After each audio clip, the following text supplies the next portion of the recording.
John. You got a copy?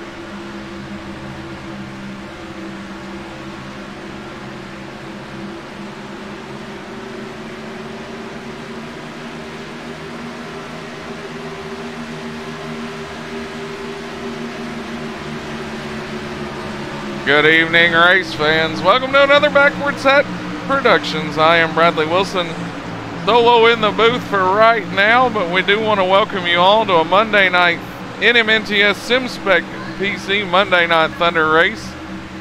167 heart-pounding laps tonight from the Heartland, Kansas Speedway, as these drivers try to attack this 1.5 mile racetrack. Last race before the All-Star race next week. Somebody going to try to punch their ticket into that tonight, not to mention hitting the midway stride of the season. These guys will have next week as an All-Star race and then one off week. Then they'll have an off week before we like to start the part of the season that I like to officially call the Hell Tour, which is a long stretch of races throughout the summer months without an off week, week in, week out. Everybody trying to advance their position before we hit the fall and the NMNTS hunt for the BA Cup. So a lot of implications, a lot of great things already going on as we look forward to tonight's race. We are multi-streaming this as well. You can check us out not only on the Facebook side of things, but on our YouTube channel, Backwards Hat Productions TV, as well. We know that's where the fine patrons of the Cowboys of Colorado bar will be tuning in from. We want to welcome all of you to the show. Tonight looks to be a great event. As you see Jackson Allen on top of the board right now in that Ford truck. Pacer Popham's second quickest right now in the 1, followed by Kelsey Rogers in the 36. Kelsey Rogers got a brand new paint scheme on that truck for this week. Fire Rock Pale Ale. Good looking truck there for Kelsey. Switching things up a little bit from the normal scheme he runs. We get a look at the 17 truck of Scott Lacoe entering his second or third week here in the NMNTS series. Definitely looking to make a name for himself as the races go on.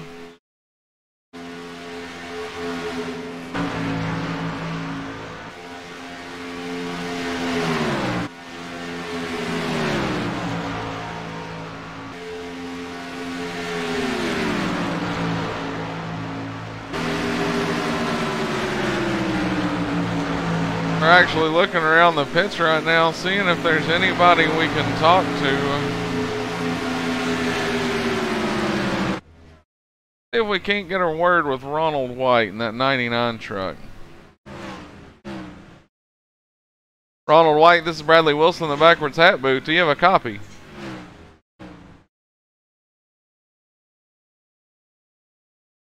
Ronald White, this is Bradley Wilson in that Backwards Hat booth. Do you have a copy? Like Ronald is unavailable, so we'll try to get back with him later. Let's see who else we have may be able to get a word with real quick.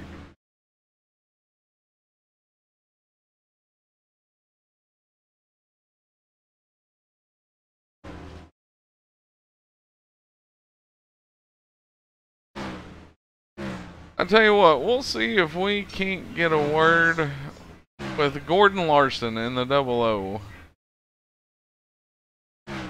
Gordon Larson, this is Bradley Wilson in the Backwards Hat booth. Do you have a copy? Yeah, I got you. Well, as we see practice continuing on, how's that 00 truck feeling for you tonight? That feels pretty good. You can stay in it for so many laps. Then you're going to have to start letting out a little bit. Tires kind of go away kind of quick. But looking forward to tonight. Definitely. So one of the longest races on the truck schedule this season. You mentioned the tire wear there. We see in about 15th spot right now. Looks like with a time of 31.09 to seeing you make some moves tonight and hopefully be up towards the front and give you a second to shout out anybody.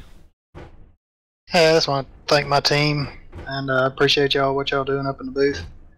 But yeah, we're looking forward to tonight. I think we might have a good night.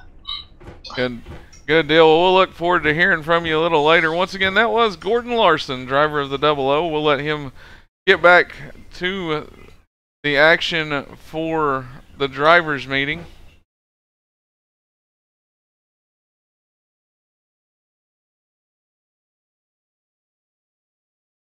As you get a look at this beautiful racetrack here, Kansas City, Kansas. Under the lights tonight. Looks like it is about a cool 78 degrees with a 78-degree track temp. Winds a little gusty out of the south at 10 miles an hour. Definitely could play into the way these trucks handle just a little bit. See the casino there off of turn number 2. Like I said, this is just a beautiful racetrack to host races at, especially NASCAR races.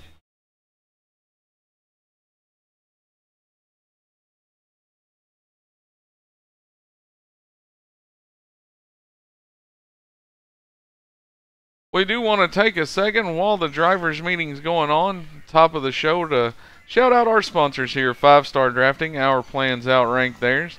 You can check them out in the Florida area. SimSpec PC Towers, of course, the title sponsor of the Monday Night Thunder Series here in the NMNTS, and longtime friends of Backwards That. NASCAR Diecast fans, check them out on Facebook and Twitter for all of your up-to-date release codes, or promo codes, release dates, everything in the diecast world that you would need. Thompson Seed and Garden, Muskogee, Oklahoma. Check them out if you're in the Muskogee area. Springtime is upon us. Check them out. Maybe updating that flower bed or anything of that nature. And then Ram Designs, Kyle Ramsey and the crew over there at Ram Designs, putting out some of the slickest stuff, both asphalt and dirt. If you're looking for that next virtual car wrap, check out Kyle Ramsey on Facebook at Ram Designs. See, about 10 of you filed in here on the Facebook side of things. We want to welcome you all. Drivers' meeting is underway.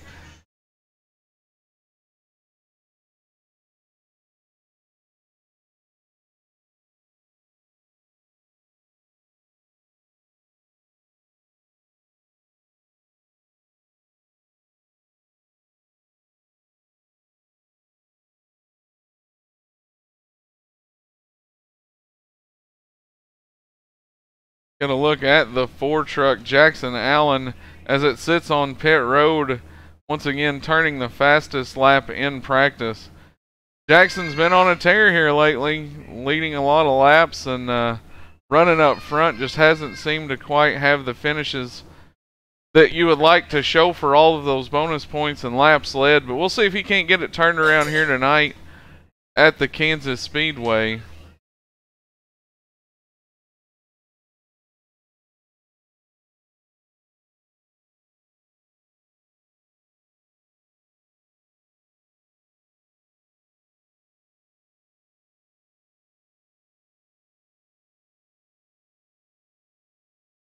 As we continue to look through the field, see the number 711 truck of David Heiza. David is setting right about 13th on the board right now after practice concluded, so definitely looking for a strong run out of him tonight.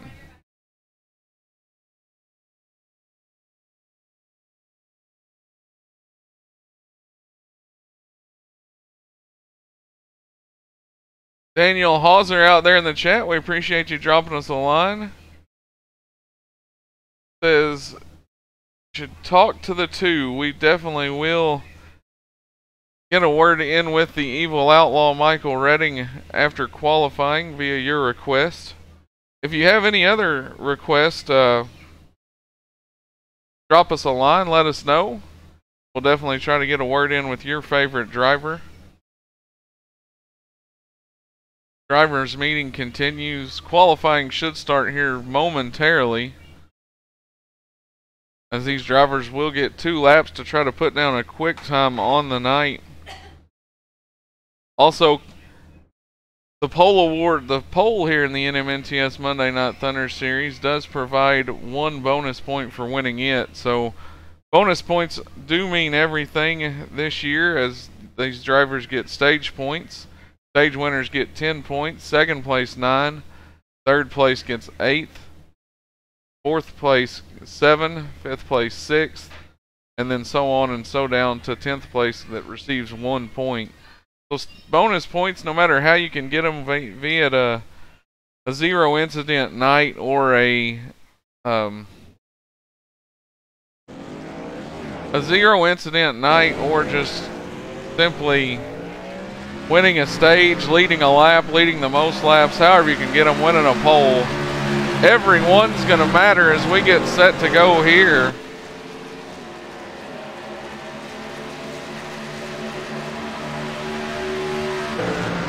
The trucks now beginning to work their way around the racetrack. This is a 2-lap closed session, so you'll be able to see multiple trucks, but these drivers won't be able to see you, or not see each other. So get a look at Austin Tremblay there in the number 7 making his second start. Time should start coming in rather quickly, as I see most of the field out there turning laps right now. There is the fastest truck from practice, Jackson Allen, as he runs it high through 1 and 2. You're going to see that most of tonight will be the preferred high line around this racetrack. As Gordon mentioned, the tires will fall off. You can run the bottom for a few laps there, but then the tires are going to start to fall off, not leave you with a whole lot. So right now, though, Aiden Young, top of the board, 31.222. That is quick time. As I say that, newcomer Scott Lacoe knocks him off with a 31.191. We look at Jackson Allen right now. You continue to watch him, fastest truck from practice, setting about 10th right now. We'll see if he can't pick that up. Austin Tremblay setting 5th. Ryan Broderick to the top of the board. That's quick time for the 32 with a 31.013. Of course, Broderick is locked into the hunt already. Virtuous Noble 5 win at Daytona. There's Jackson Allen top of the board. That is quick time with a 30.998.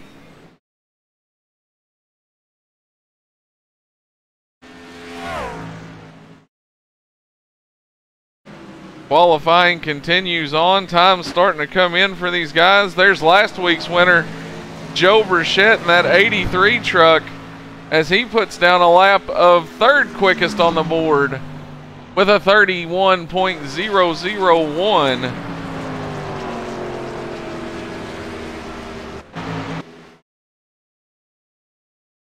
Here comes Matthew Walzenbach down to complete a lap. That looks like that may have been his out lap. I'm not seeing one scored on Matthew just yet. Nonetheless, though, there is a driver in that 29 truck who is definitely looking, not having the season that he would want to have so far, definitely looking to turn it around right here in the Jaeger Racing number 29 Hope for Paws truck. Definitely a good looking truck, purple and green. I always like that. Walzenbach's going to time in right about 25th quickest right now. Will have one more lap. You'll see him run the bottom through 1 and 2 down the back stretch.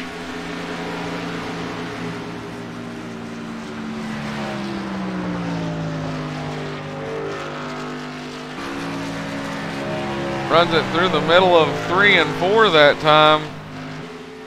Almost gets the wall coming off 4. We'll see if that second lap's any better than the first one.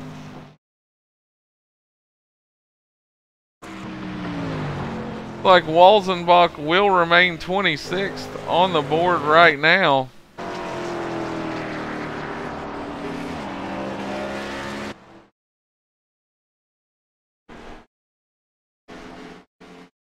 Points leader Jared Mogard out there now turning his qualifying laps.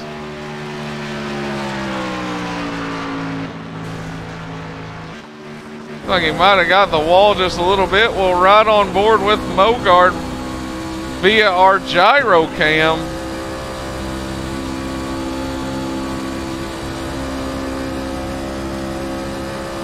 Gonna go down into turn 1, put it right on the white line.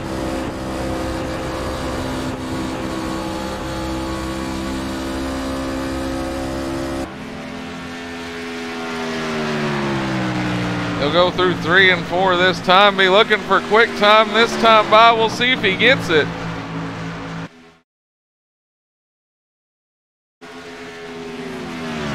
Checkered flag in the air for Mogard.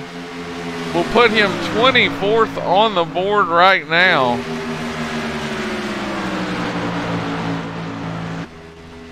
Actually, I believe that may have just been his first lap. We'll stay on board with him here as he continues to dig, this time through 3 and 4. The skipping you're seeing is just a connection issue.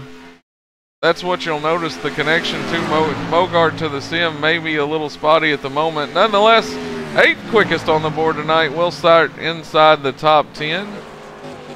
Just a few trucks left out there right now. One of them being the 5-star drafting WFO ride of Zach Lindgren. Zach will look to continue a dominating stretch of runs he's had.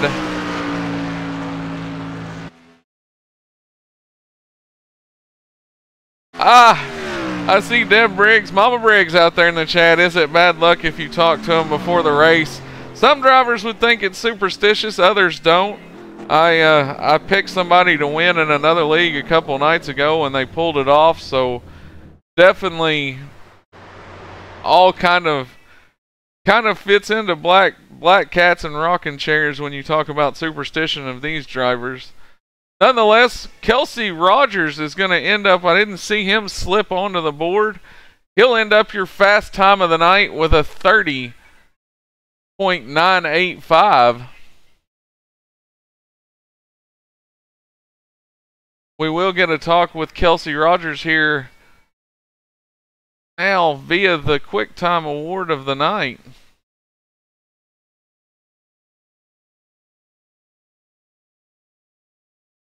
Kelsey Rogers, Bradley Wilson, and Backwards Hat Boots. Do you have a copy?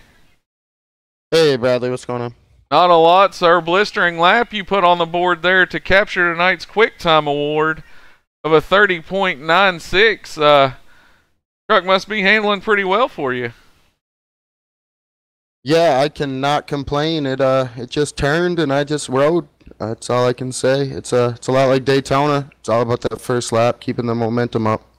Well, I know I put a lot of laps in through the week here, virtue of the public lobbies and whatnot.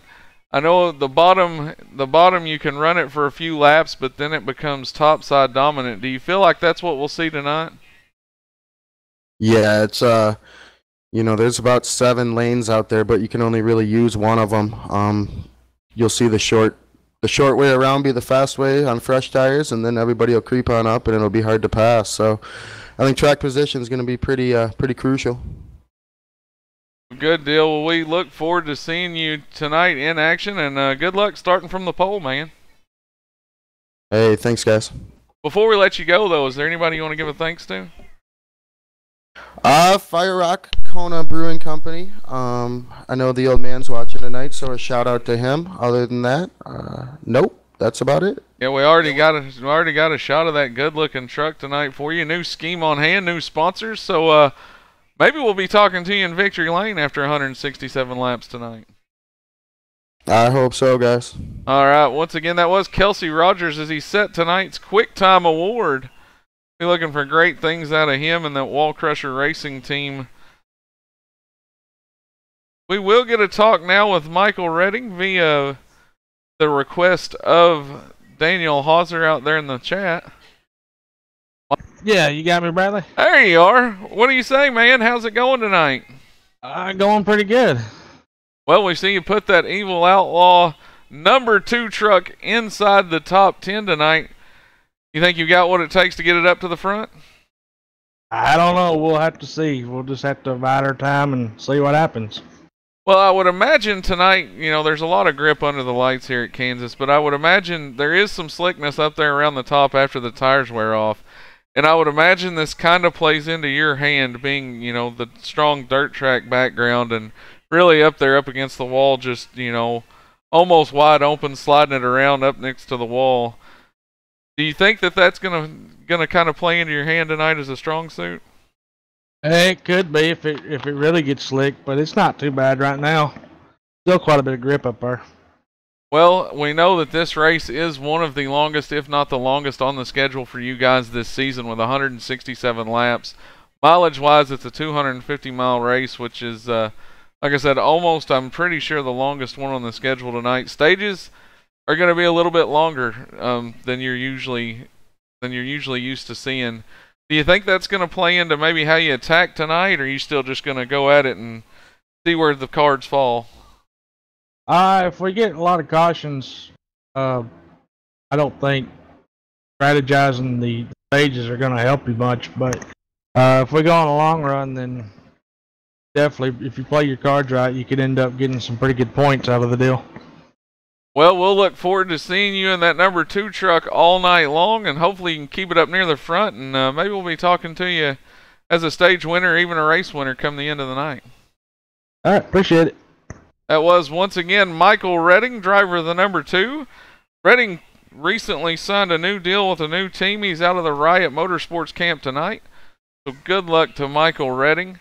We will get one more interview in here tonight, and let's see. Let's see if we can't dial up Ronald White again. We've tried to talk to him the past couple of weeks, but Ronald White, this is Bradley Wilson, the Backwards Hat booth. Do you have a copy? Well, it looks like we were still unable to speak with Ronald, so we may try to get one in the race with him tonight. Ronald is one of the older guys in the league tonight, and that'll be in this field tonight, and definitely one of our favorites, one of the most well-respected guys throughout the garage area you will find in the NMNTS Monday Night Thunder Series and through the NMNTS Series as a whole. So we will, let's see, we're into the interview time now. The track has been closed for about 3 minutes for qualifying, so we're going to see, let's dial up Ryan W. Daniels. Always fun to talk to Ryan. We'll see if we can't get a hold of him. Ryan Daniels, Bradley Wilson, the Backwards Hat booth. Do you have a copy?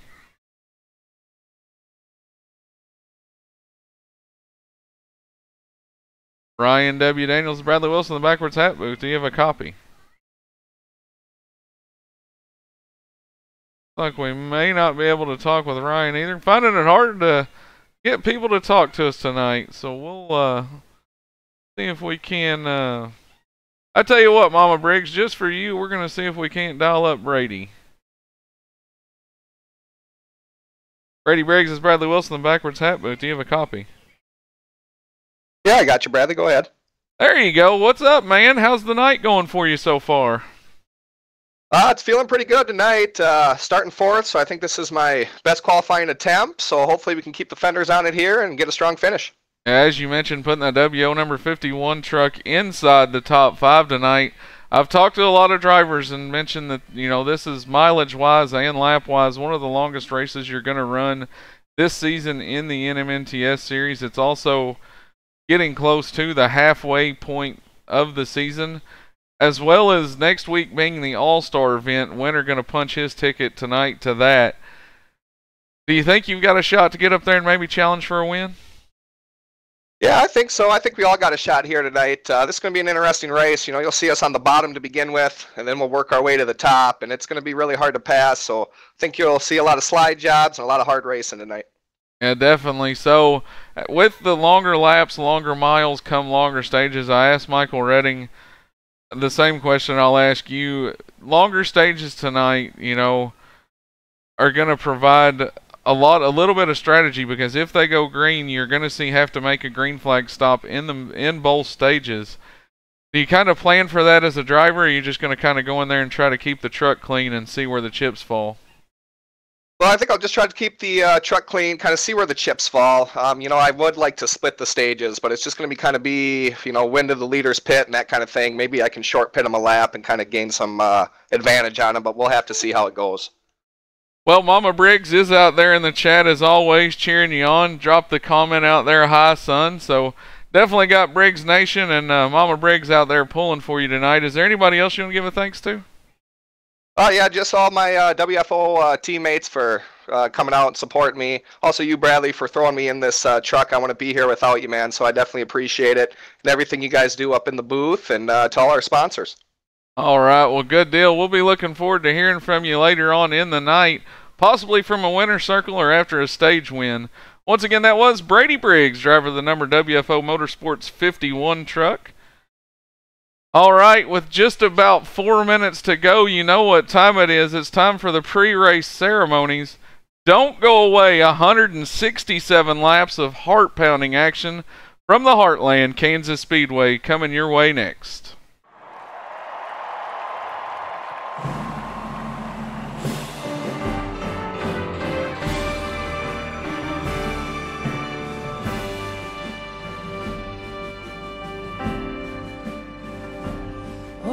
Say, can you see by the dawn's early light what so proudly we hailed at the twilight's last gleaming, whose broad stripes and bright stars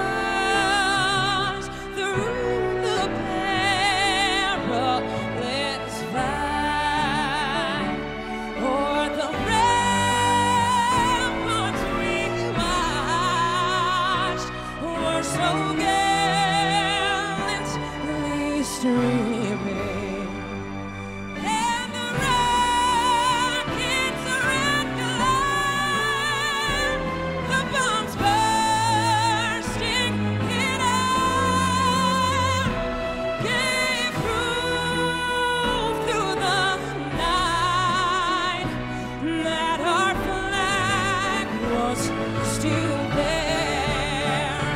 Oh, say does that star-spangled banner yet wave o'er the land of the free and the home of the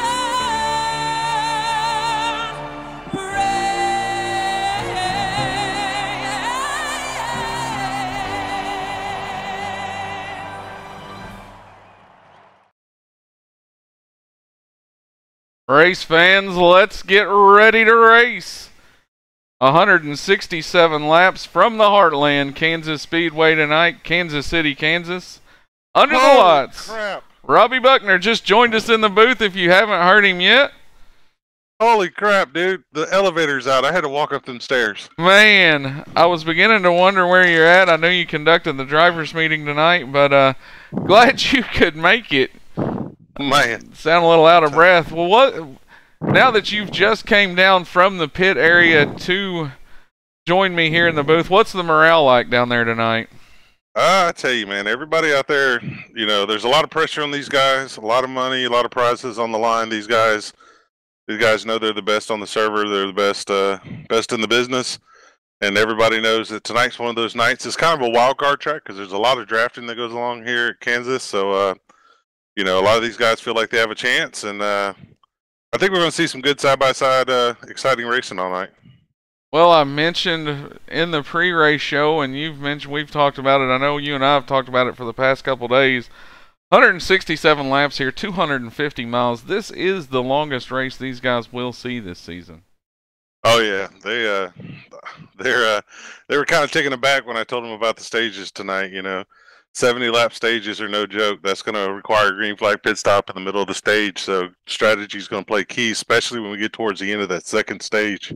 And you heard it from Robbie just now. You're going to have 70 lap stages for a total of 140 laps combined through the first 2 stages.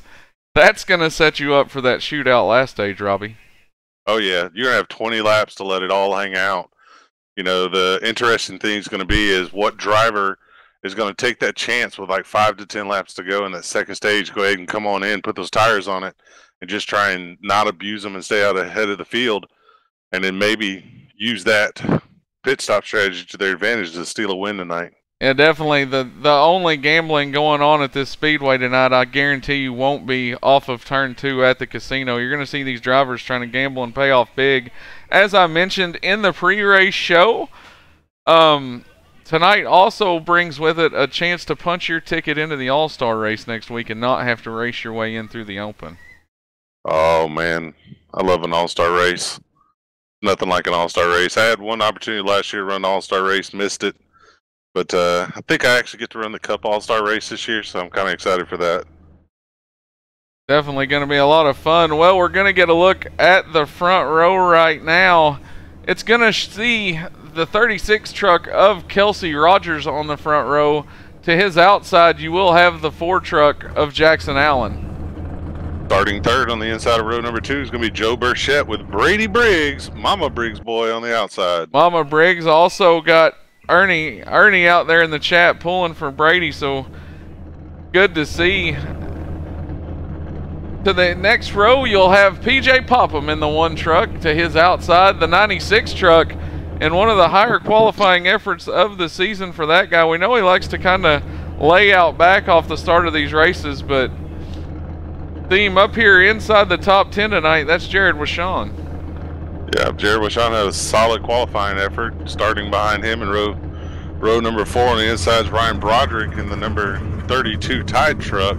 And his outside is going to be the 3 of Jared Mogard, who unfortunately saw his winning streak come to an end last week at Dover. 1 row back, that's where you're going to find the man we talked to pre-race, driving for a new team tonight, Riot Motorsports driver of the number 2 out of Batesville, Arkansas, the Evil Outlaw Michael Redding. To his outside in the 98 truck, Anthony Colantuano. I thought I'd give that a try. I'm still just going to stick with Anthony C, though. Nonetheless, though, the driver in Virginia is going to start to the outside of Redding. Row number 6 on the inside is David Wheelbarrow Heiza, and to his outside, Gordon Larson Jr. Gordon Larson was your 2017 Grand National Champion. 1 row back, that's where you're going to find the 2016 Monday Night Thunder champion, Spence Thompson. To his outside, you will have the 8 truck of James McKee. Next row back on the inside is going to be the Coca-Cola man, Craig Lerman, in the 43, and to his outside, the number 7 of Austin Trombley. 1 row back's where you're going to find WFO driver Zach Lindgren. To Zach's outside, you will have the 17 truck of Scott LeCoe. Next row back on the inside is Zachary Kreiser, and to his outside, Ryan the Iceman Daniels in that number 71 Thunderstruck Motorsports truck. 1 row back from that is where you're going to find Ronald White and Blake Falone.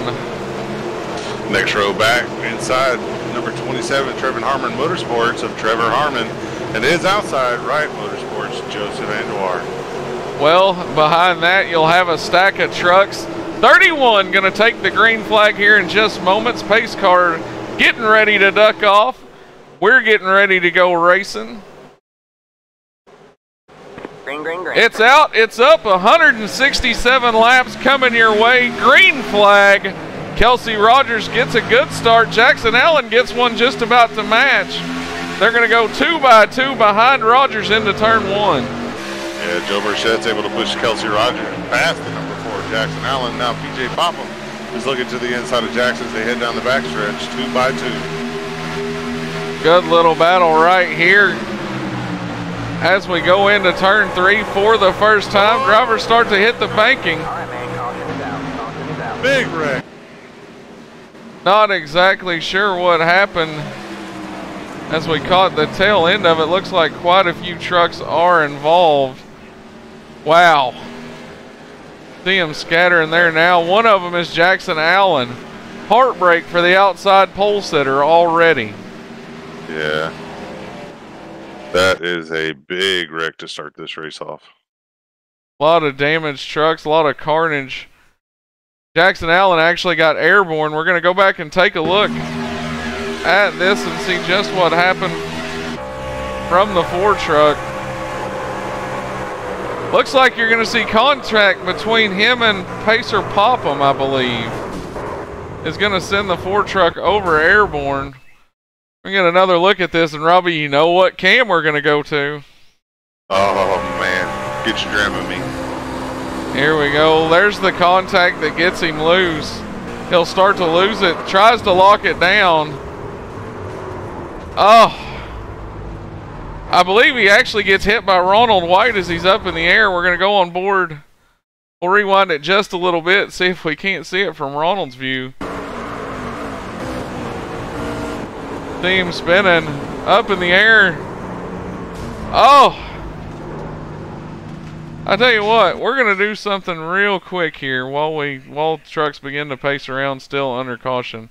I want to get a slow-mo shot right here from Ronald's gyro. This is going to be,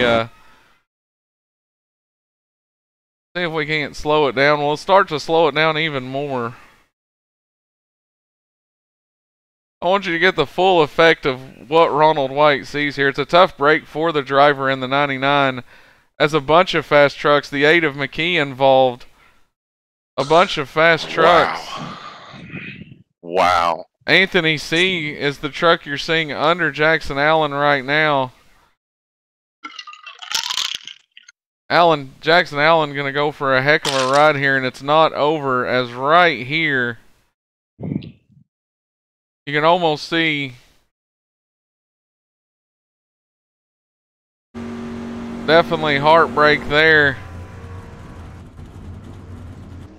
A lot of good trucks involved in that wreck early on. As Jackson Allen, we mentioned, started on the outside the front row. So, Robbie, that took quite a few trucks with it.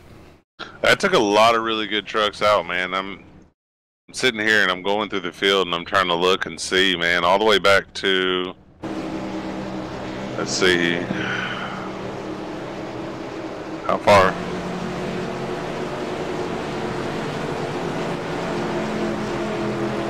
Man, I want to say the top 10, maybe 11 trucks are the only ones without damage. Now, I want to go back one more time as they continue to pace around. No need to get an interview with anybody up front just yet. We will get a talk with some. I'm going to go back. I want to go back and actually get a look at this from... We go back. I'm just scrolling through laps here. I want to get a look. The wreck just happened. So I want to go back and get a look at this from Pacer Popham and the blimp cam.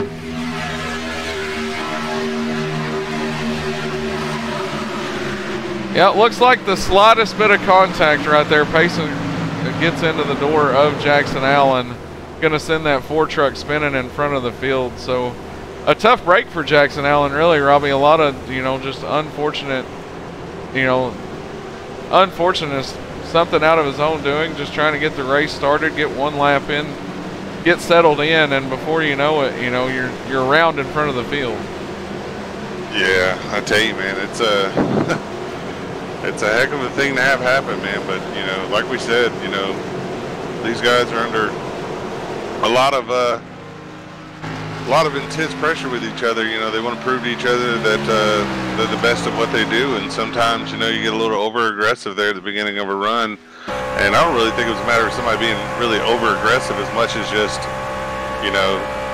the way these trucks are, and you get down in the corner and it hangs really good wide open through 1 and 2 on the initial start, but when you get down to 3 and 4, you got to crack that throttle just a little bit.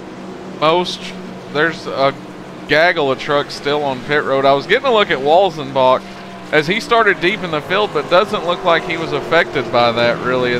He may have escaped through. If he did get damage, it's very minimal. As we get set to go green now, pace car looking to make another hard left onto pit road. Kelsey Rogers' field is at his command.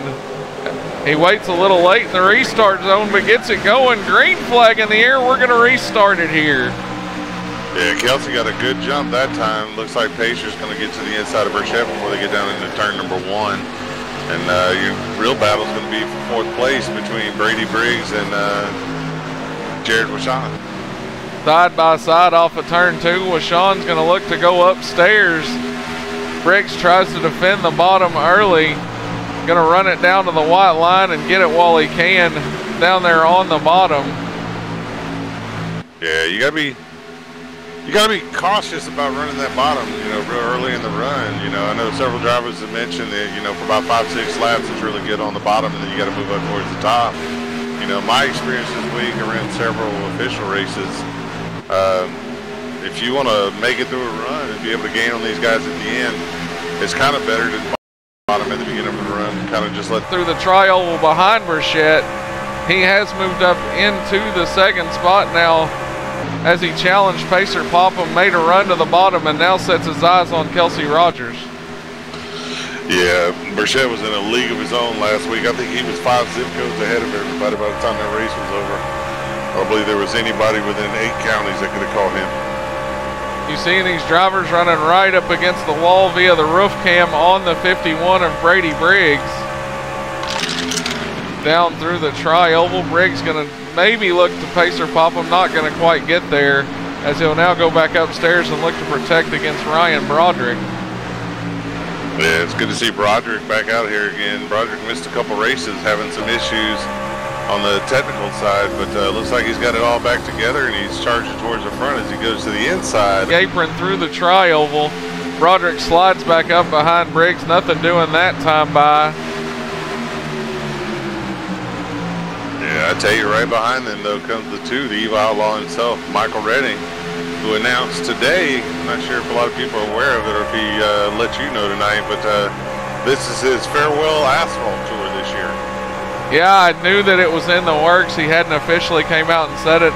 As we all know, Michael Redding is an avid dirt driver. He's also heading up the NMNTS Dirt Series. You can check it out here tomorrow night, running the limited late models.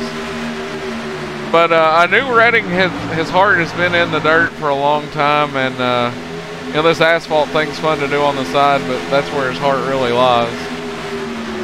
Yeah, Michael's really good on the dirt. I mean, it's not fair how good sometimes he is on the dirt. So Will Ford, go ahead. Yeah, I hate to see him leave as well.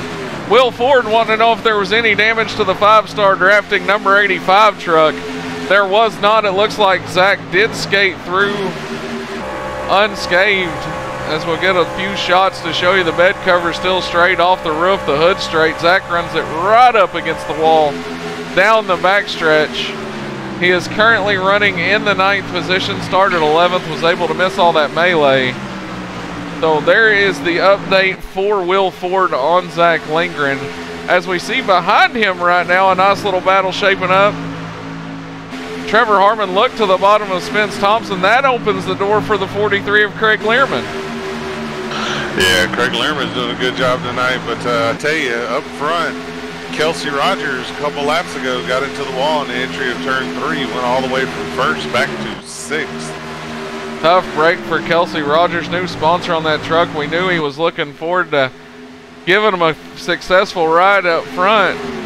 Right now, though, it's all Joe Burchett, same as we saw last week at Dover. Burchett on a tear in that Swamp Dust Seasoning number 83 truck. Running in second. Burchett gets a little loose off the top. Has to save it. Broderick behind him. Burchett into the wall. Kelsey Rogers going to get a piece of it. Still spinning. I don't know how anybody else made it through there. Oh, no. Heartbreak. You're going to see the 89 of Spence Thompson parked on the backstretch. I believe he got collected, and Broderick, we're going to go back and look at it now, as it all happened right there in front of us. A couple trucks get loose. We'll go on board with Spence Thompson and see what he saw. He was a few positions behind Broderick. You see the smoke. Spence was on the loud pedal right up to the point where he tried to miss it. It got out from under him, and he just gets collected in Broderick. Broderick almost had that truck saved. Almost, man. That's the weirdest thing, you know. Brechette got loose off the corner, and then all of a sudden Brocker got loose off the corner. It's almost like there was something on the track at that spot. Oh, part brake for, let's see, I saw one of the trucks, I believe. I'm trying to determine which. I know by the paint scheme that was a WFO truck that got involved in it at the very end. I think it was Zach. Oh, I think it was Zach. Come on board with Zach and see. I believe it is going to be heartbreak for the driver of the number 85. You see him lift. He goes to miss it. Goes to spin it out and then gets collected. Oh, there's the late contact that I saw that first drew me to look at this wreck, as it was Zachary Chrysler in the 39. I don't believe we have an onboard with Chrysler. However, we do have it from the chopper cam. We'll follow Zach one more time here. Zach was in the melee. David Heise almost got loose too. You'll see Zach, he starts to fishtail it. Trevor Harmon gets collected. And then here comes Zachary Chrysler, nowhere to go, trying to get it woed down on the apron. A lot of slickness around there. So heartbreak for a couple of the WFO trucks already. Spence Thompson and Zach Lindgren with damage. One driver, though, that's out front through the melee, that 51 truck of Brady Briggs and the Vulcan Hancock SimSpec PC machine. We'll see if we can't get a talk with the race leader right now.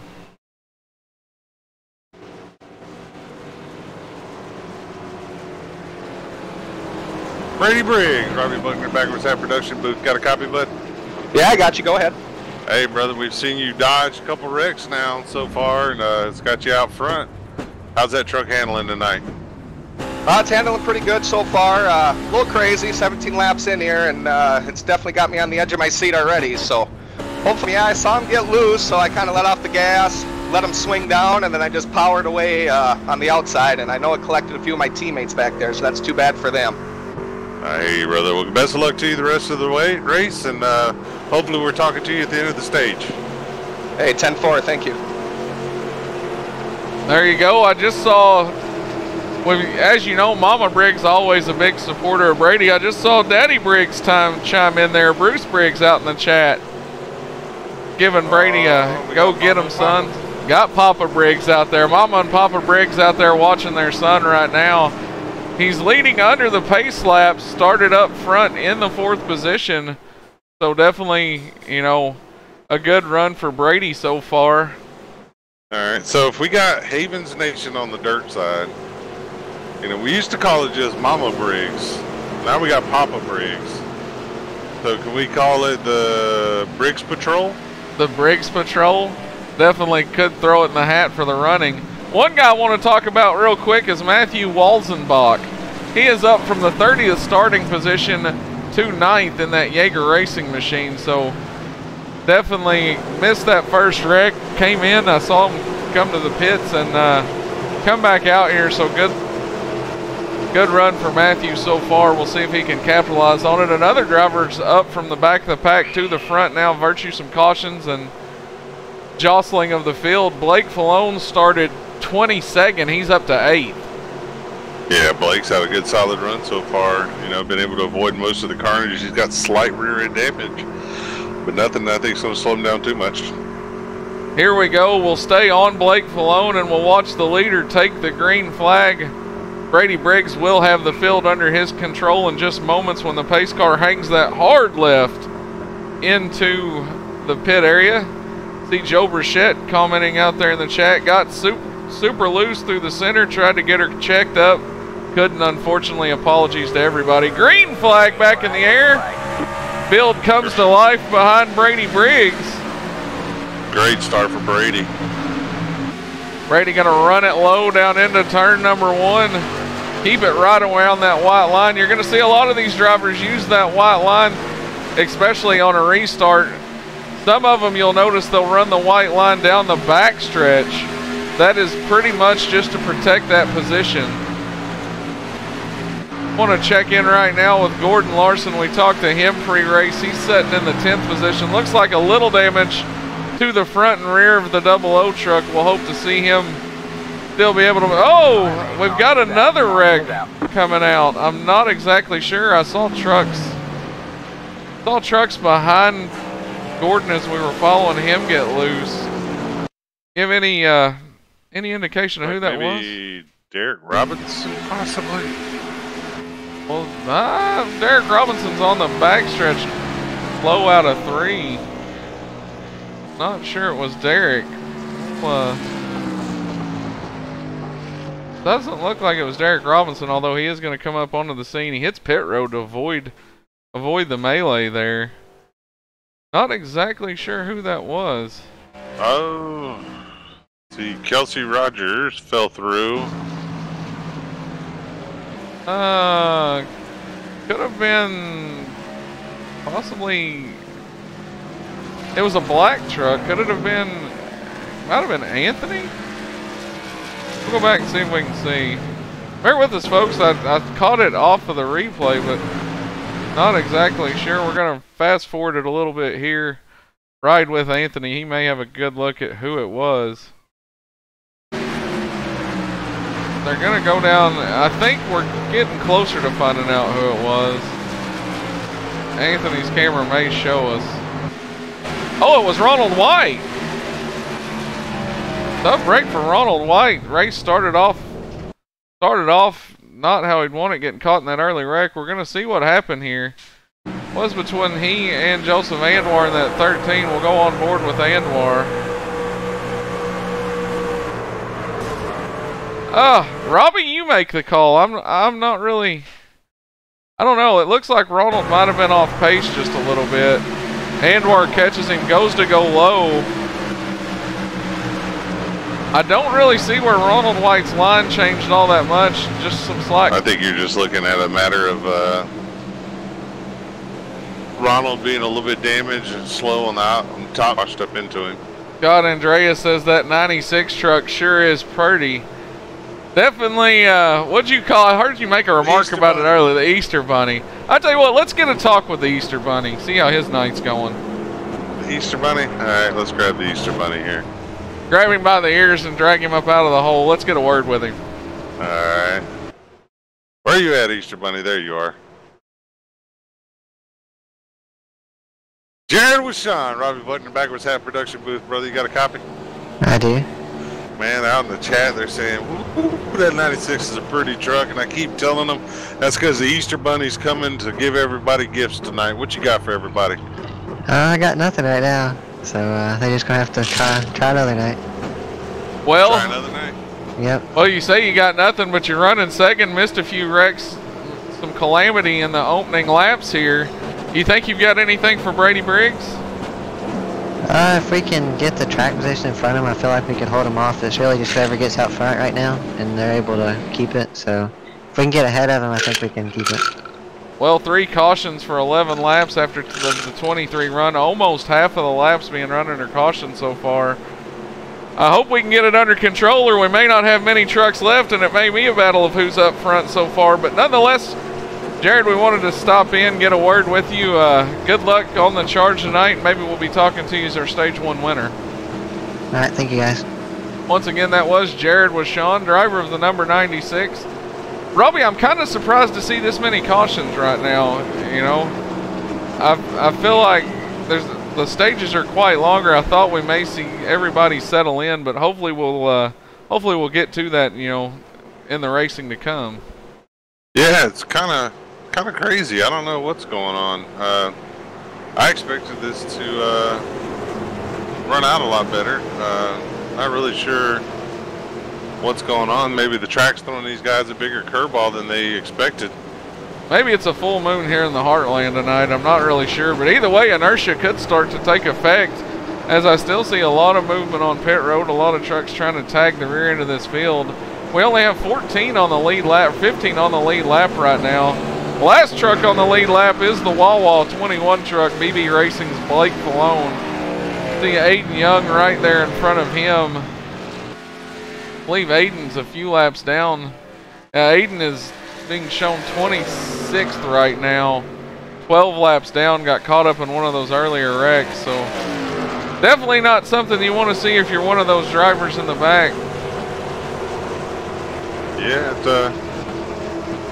it's gonna be interesting to see how these guys do with the attrition level being so high so far earlier tonight. You know, so it's gonna be interesting to see what happens. But I expect these guys to kind of settle in a little bit. Well, here we go. We're gonna look off of the roof, the back of the roof of the Brady Briggs 51 machine. Green flag in the air. Briggs wastes no time getting on the loud pedal. See him spin just a little bit, but keeps the power down. Gets a good jump on the field. Going to use the apron into turn 1.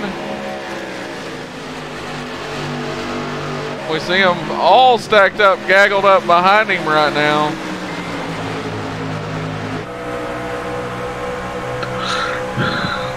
Already 2 and 3 wide down the backstretch again as we go into 3 and 4. Looks like most of the trucks are going to get 2 right. A truck on the move right now is Michael Redding in the Evil Outlaw number 2 machine. Yeah, he's working the back end of Jared Washon. Right now, though, Jared Washon's working over wheelbarrow. Oh, front fender looks to be a little caved in, but nonetheless, we will stay green. Everybody stays out of harm's way. That's wow. Pacer Popham's up to 2nd right now from the 5th position in that number 1 Coca-Cola truck.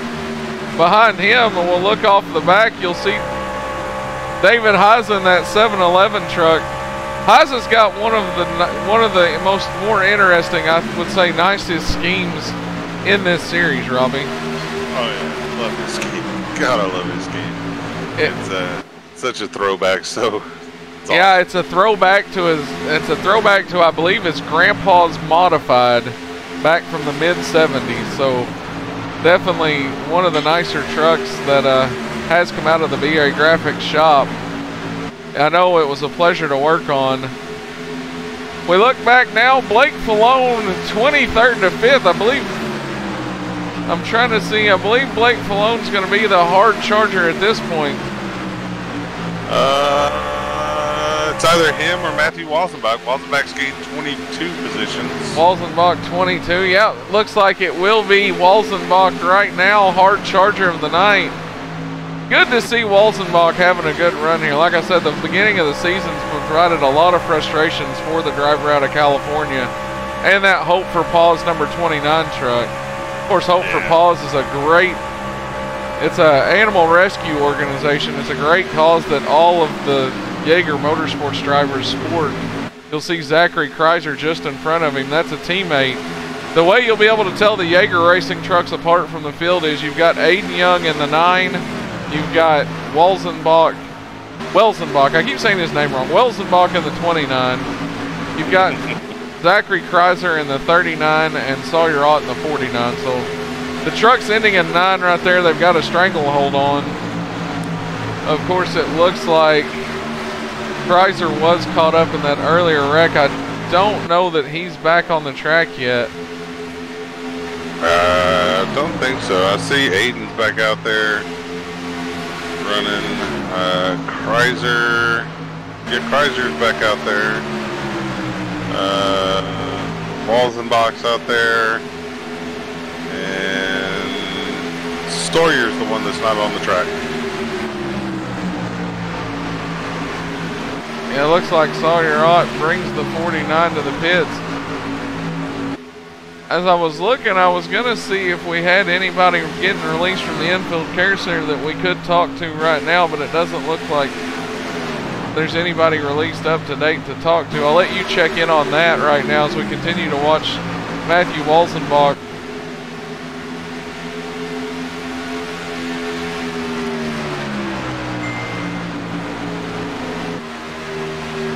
Well, Robbie, I don't really want to say that it's an unusual sight in a bad way, but definitely towards the front of this field, if you look at the top 5, you're going to see some names that up until tonight, you know, have made appearances there, but not really took over a race. You've got Brady Briggs, of course, great run in that 51 truck, you know, had a lot of promise. Redding loose, looks like the Redding's going to get it locked down before he comes back on the racing surface. Also, so Kelsey Rogers go for a spin off of turn number 2. Redding does a great job of getting it locked down. No damage to the 2 truck. We are going to go back and take a look at it one more time, though. Just as I was fixing to say, Michael Redding having a strong run in that 2 truck. Gets a little loose off of the high side of the racetrack. You're going to see him go in here. Looks like he's going to try to get it turned just a little bit. Robbie, I have to, we're going to go back and look at this from the blimp, but I'm probably going to attribute this from my own experiences here. You're going to see Michael Redding, we'll go on board actually. You're going to see Redding running this seam right here through the corner of the racetrack, through 1 and 2, that upper seam. And I don't know about you, Robbie, but I know from my own personal experience, running that seam sometimes can upset these trucks if you put the left side tires on it. Yeah, the seam, it's not a predominant seam like you would see at a track maybe like in Texas or maybe at California, but that little bit of a seam right there, something about the tires and that seam, it's almost like driving over paint. It just, you get no traction over it and the truck will just snap loose on you right there on those seams. Yeah, like I said, it upsets the truck just a little bit. Those seams in the racetrack, as Robbie just mentioned. Oh, Robbie, I was still looking through our list of drivers here to see if we might have anybody that's been released from the infield care center. Still nobody as of yet. I'm we'll not checking seeing in on anybody yet, but definitely got some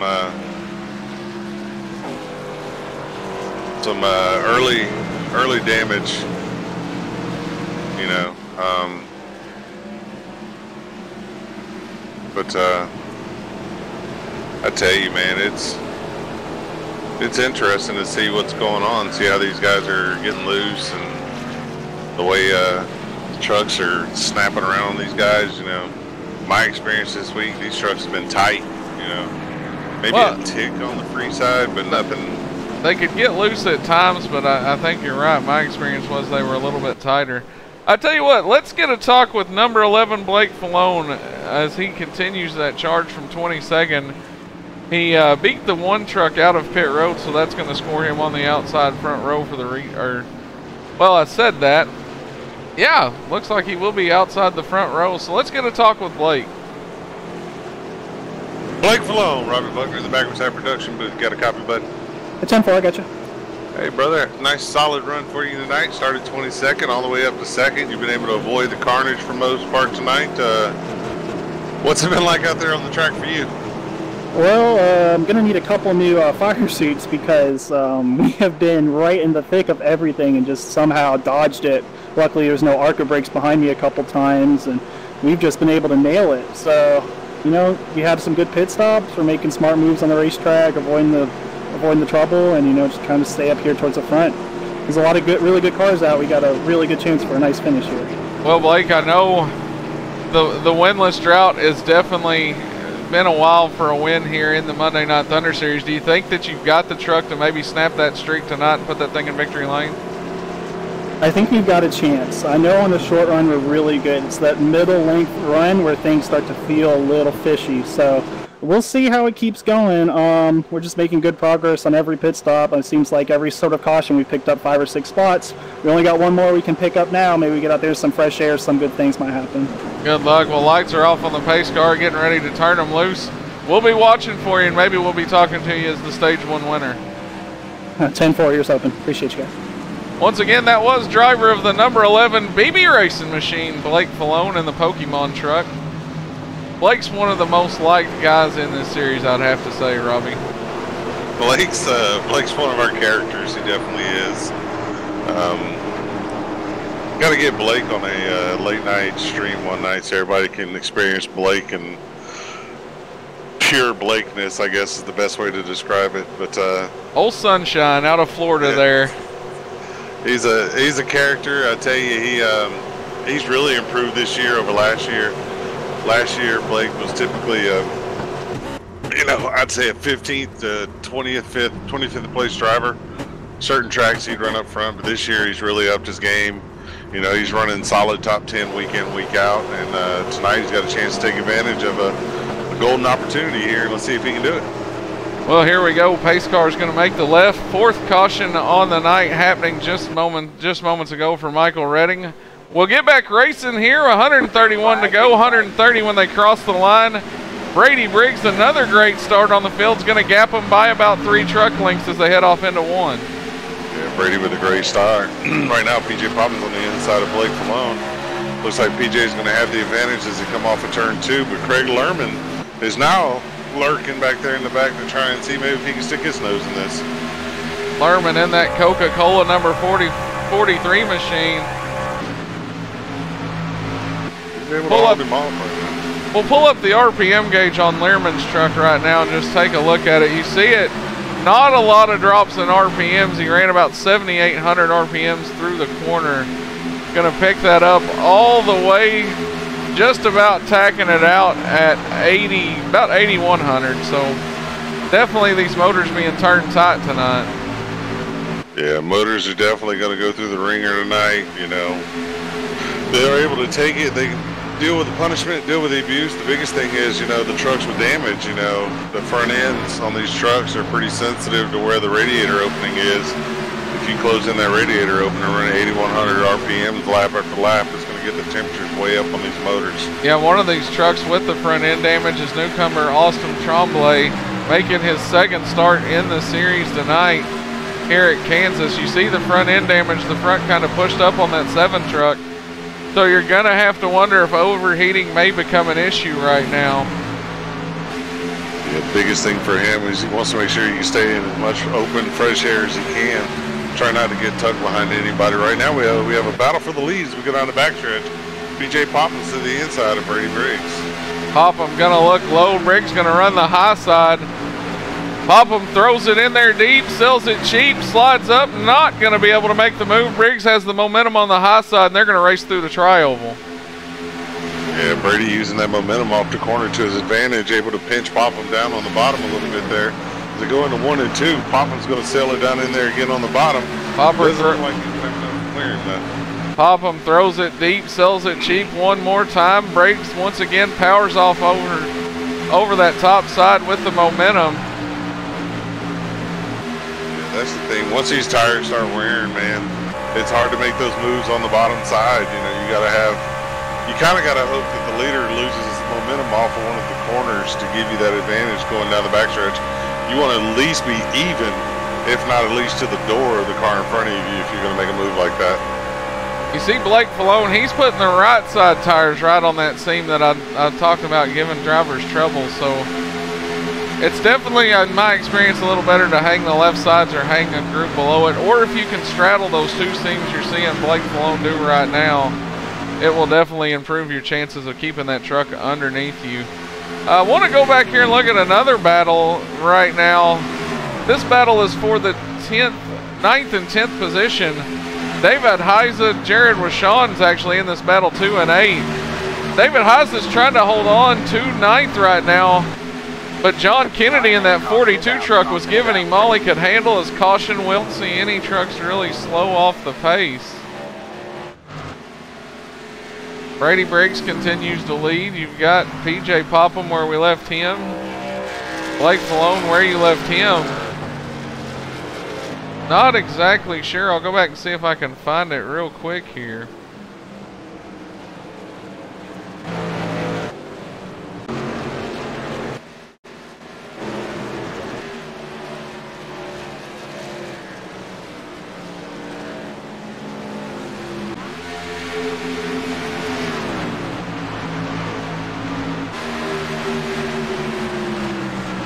Going back, just trying to monitor for crashes. Still not exactly sure where this one could have took place. Robbie, you have any better luck than I am? I am looking and looking and looking. Nonetheless, Brady Briggs going to bring the field down pit road, be followed by PJ Pacer Popham. Looks like Blake Fallone's going to duck off to his pit stall. Blake, like we said, started in the 22nd position. Got one of the back pit stalls. We'll see if that kind of... You think that's going to play into maybe late race and pit stops being that far back down the pit road? It could, but you never know. Depends on how you get in your box at the same time. You know, if you can get in your box solid each time at the back and one of the guys up towards the end of pit road have an issue, you can gain positions pretty quick. I think I may have seen the result of our caution. It looks like Derek Robinson having an issue on the backstretch, pulled to the inside to tow, and right when he done that, the leaders went by. All right, well, as we look right now, first two are going to stay the same. Brady Briggs brings them off of pit road. Pacer Popham in second. And it looks like that will be the 11 truck of Blake Falone coming off in third. So 1, 2, 3 stay the same. Saw Jerry Glenn out in the Facebook chat commenting that he was about to be released from the infield care center. And I just realized, folks, that we've had the replay graphic up for about 2 or 3 minutes there, so I do apologize. It was running kind of long. But nonetheless, we called out the action. I guess you kind of got that feel of if you were watching it from MRN or something like that. But let's see if we can't get a talk with Jerry Glenn now. Let's see if he's been released from the infield care center. Jerry Glenn, this is Bradley Wilson, the Backwards Hat Booth. Do you have a copy? I do, sir. How's it going? Well, doing all right. We heard that you've been checked and released from the infield care center. Definitely not the night you would want to have start out. Looked a little crazy through there. Yeah, all the vitals checked out good, so I'm back in the truck. Had to do a little, I say a little repairs, a lot of repairs. Hated to get, you know, in that first lap incident there, but as you know, that's the way it goes sometimes. We're going to stay out here and ride and just see what kind of finish we can come up with. Yes, sir. As we see you back out now, we'll hope to maybe catch you later and see if you can't just ride around, pick off some spots. We do want to appreciate you. Do want to say thank you for taking time out for us, though, to get us a quick word. I appreciate it. Thanks for giving me a shout. You're welcome. Now, once again, that was Jerry Glenn, driver of the number 14 truck. Well, Robbie, even though he was involved in a wreck, the truck looks a little mangled up. Still in high spirits. Yeah, Jerry's one of those guys that it takes a lot to get him down. So it's good to see Jerry out here tonight. Good to see. Rides in the 27th spot, 40 laps down. I want you to direct your eyes, if you will, Robbie, to the inside of the front row. Evil Outlaw. Wait, you said there would be some gambling going on and not just at the casino in turn 2. Michael Redding known to maybe make a gamble on some tires. We're going to see if it pays off here. I know that he had just pitted. He brought that last caution out via the spin off turn 2, so he just pitted. Tires are still relatively fresh here. As we get down, clean air. We said that the stages are 70 and 70, correct? Yes, sir. Completion of lap 69, start of lap 70 will be our first one. All right, when we restart, we're going to have, what is it, 20, looks like 21 laps to the first stage. Well, right on board here with Redding as he's going to get the field going. Pace car is going to duck off here momentarily. Look who's in 6th. The Evil Outlaw on the loud pedal. Race is restarting. Jared Mogard up to 6th. I saw who you were talking about now. Going to make the move to get down to the bottom as quick as he can. Field goes storming through 1 and 2 right now behind Michael Redding.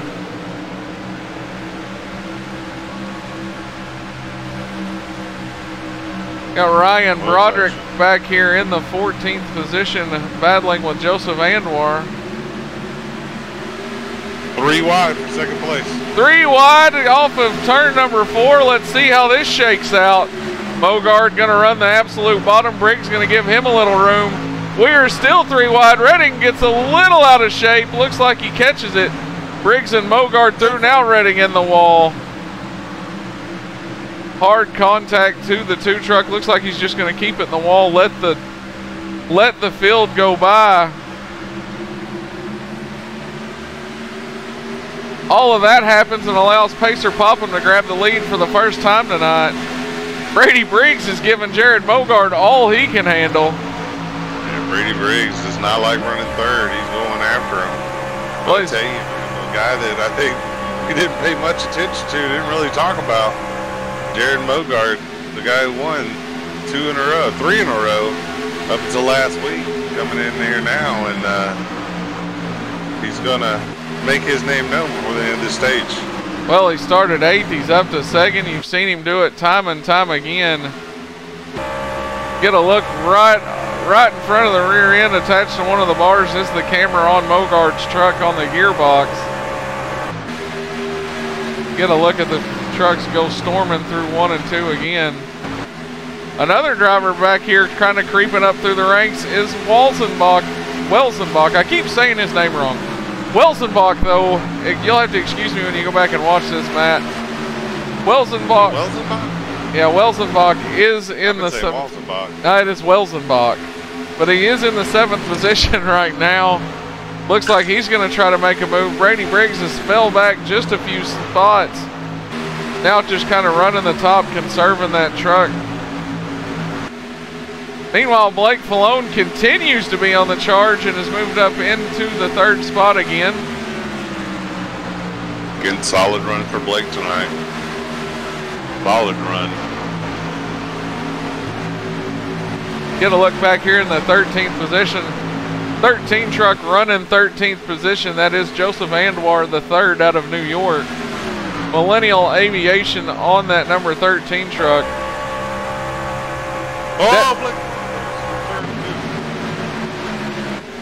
Blake gets it loose. Looks like he's going to gather it back up. A few trucks going to go by. Ooh, heck of a save there by Blake Falone. And just like that, it shuffles back to Brady Briggs, who's going to be running in the 3rd spot in virtue of that. But don't look now. Pacer Popham has got a rearview mirror full of Jared Mogard. Yeah, Mogard has slowly but surely been stalking the back bumper of Pacer Popham. Mogard looks like he's better through 1 and 2, and Pacer maybe a little bit better through 3 and 4. See him run the high side through 3 and 4. We're getting another look off of a gearbox camera on Pacer Popham's truck. A look back at Jared Mogard. They're going to hit the flat through the tri-oval. Mogard's going to drive right up to that back bumper into 1. Yeah, it looks like now going to look low. We watched it from the gearbox cam. You're going to see Mogard try to inch it up down the backstretch. Caution flies again. That may be in the 21 truck. I see it slow. No, I saw smoke before. Oh, that's Blake Falone. That's the other Falone brother. We'll see what happened to Blake. I believe he probably is just going to get loose off of turn 2, the product of what we've seen quite a few people happen. Go from the blimp cam, you're going to see John Kennedy running behind him there. Kennedy puts it in the wall as well to try to skate by and not hit Falone. Robbie, let's go back and look at this. I want to look at it from the bed cover of Blake Falone's truck. You almost think this may be an aero loose right here. Watch as Blake's truck kind of moves with the nose of Kennedy's truck. Highly possible. If you look at the back of Blake's truck, Blake has some damage right there on the right rear corner of that truck. Could have had some air packed up under the bottom of it. Got the rear just a little bit loose. Well, nonetheless, does a great job of locking it down, staying out of harm's way on the bottom. Pit stops underway once again. Pacer Popham going to bring the field down.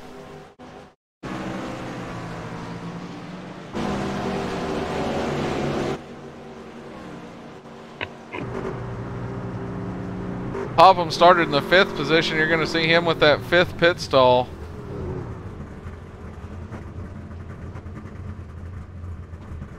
Yeah, it looks like Welsenbach may have only taken 2 tires. Maybe a little bit of a strategy call, as there will be 10 laps to go in this 12, yeah, about 10 laps to go when we restart it. There's 12 right now. Actually, no, Welsenbach went straight past his pit box. Maybe he decided that no tires were going to be the call here. You know, it's not actually, as we go on board with Welzenbach, it's not actually the worst call you could make. He could just be leading a lap. Of course, we're all speculating on what he's doing right now. He could just be out there to get a lap led and then going to pit this time by. Or, you know, I mean, there's only 12 laps to go, about 10 to go when we go back green, I would imagine.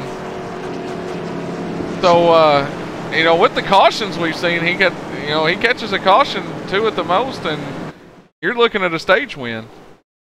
Probably possible. You never know. I mean, I know. I tell you what. Well, let's ask him. Well, I was going to ask him, but I don't see him in our drivers list.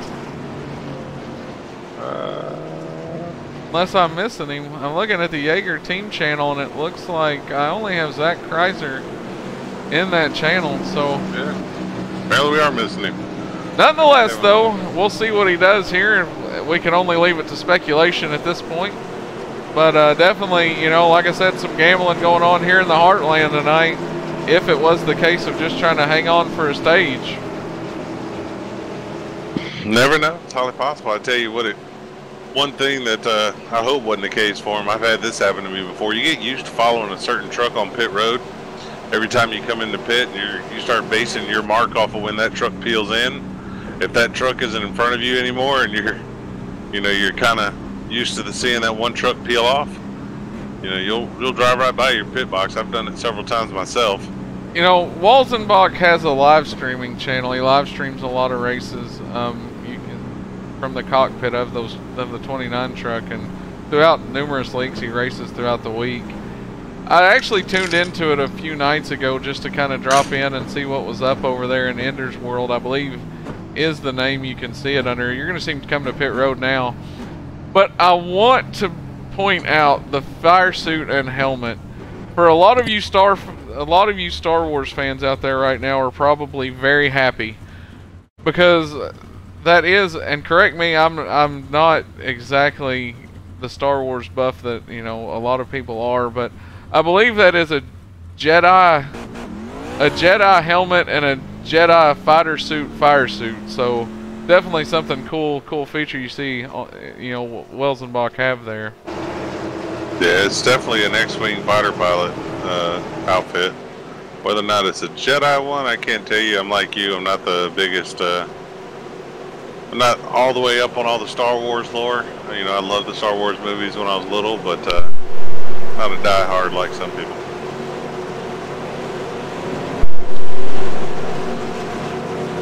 Here we go. Field's going to get reset this time. Pacer Popham's going to lead him down once again to the outside. A new player in the field tonight, or new player in the front row, is Jared Mogard. Definitely not a new player to the front of the field this season, though. No, Jared Mogard is definitely no stranger to running for stage wins and wins in general. Green flag back in the air. Popham's on the loud pedal and away. Craig Learman going to be in tow with him as they head down the front stretch. Heck of a start there by Learman. I think Learman anticipated that start probably better than PJ Popham himself did. Jesse Oliveros. I hate if I butchered your last name there. Watching out in the Facebook stream, wanted to know if this is at Kansas. This is at the Kansas Speedway in the Heartland, Kansas City, Kansas, but it is on the iRacing server. So that's what you're seeing live here tonight, the NMNTS Monday Night Thunder Series. Mogard going to drive it to the bottom, Robbie, in 1 and 2. Mogard's going for second place. Looks like he's going to have it. Oh, slot job!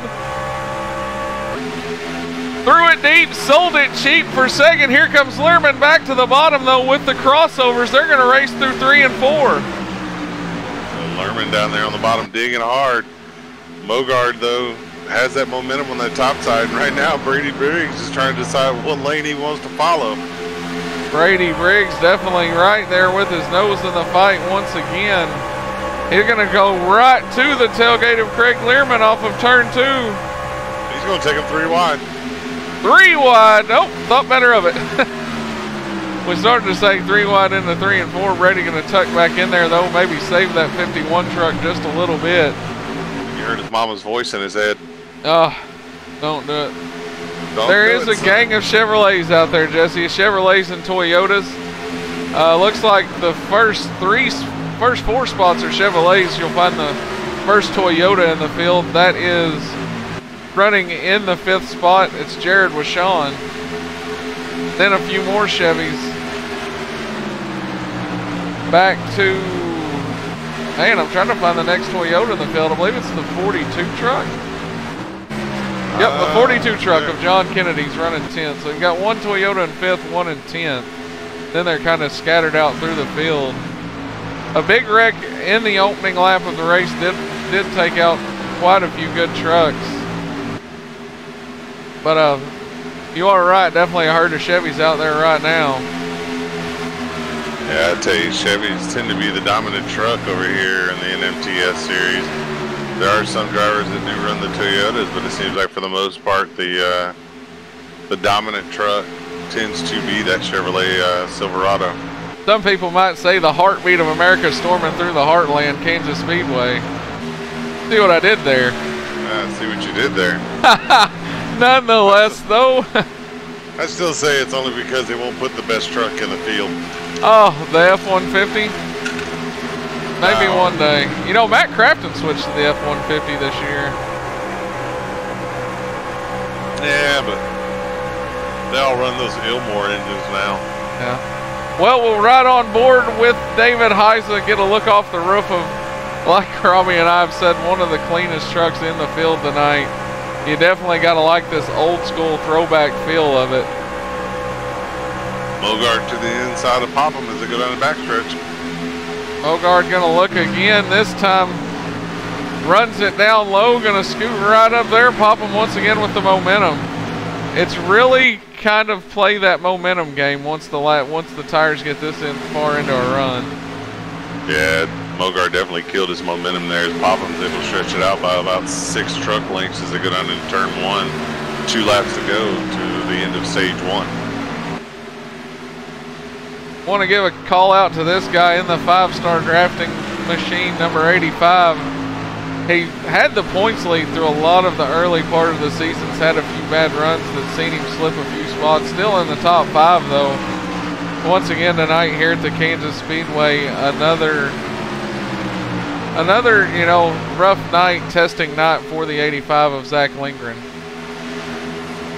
Yeah, Zach making several upgrades to his program, trying to get faster each and every week. I know he was a little nervous coming into this race with the upgrades he made, not knowing how he was going to react, but I don't think it would have mattered upgrades or no upgrades. He kind of was in the wrong place at the right time and got caught up in something. Here we go. Pacer Popham's going to come down to get the white flag in stage number 1. They're going to work around. Well, actually, never mind. Caution's going to fly for stage 1 right there. I was under the assumption it was at the end of 70, but I guess it's when they come in 270. All right, well, good deal. Nonetheless, though, Anthony C. dodged a bullet, almost went a lap down, another lap down there, as he is running in the, where is Anthony? Anthony's 21st, 9 laps down. 9 laps down, almost made it 10, but was able to stay on the lead lap there. Tell you, the guy that's happy to see the stage break right now is Trevor Harmon. Trevor Harmon will now get the lucky dog and get back on the lead lap. Trevor Harmon running the breast cancer awareness truck. That's a Ram. We talked about our sponsor here at Backwards Hat Productions, Ram Designs. I know Kyle Ramsey's out in the chat watching. I saw him pop up a little bit ago. That is we talk about, you know, Ram Designs putting out some slick looking rides. That is one of them.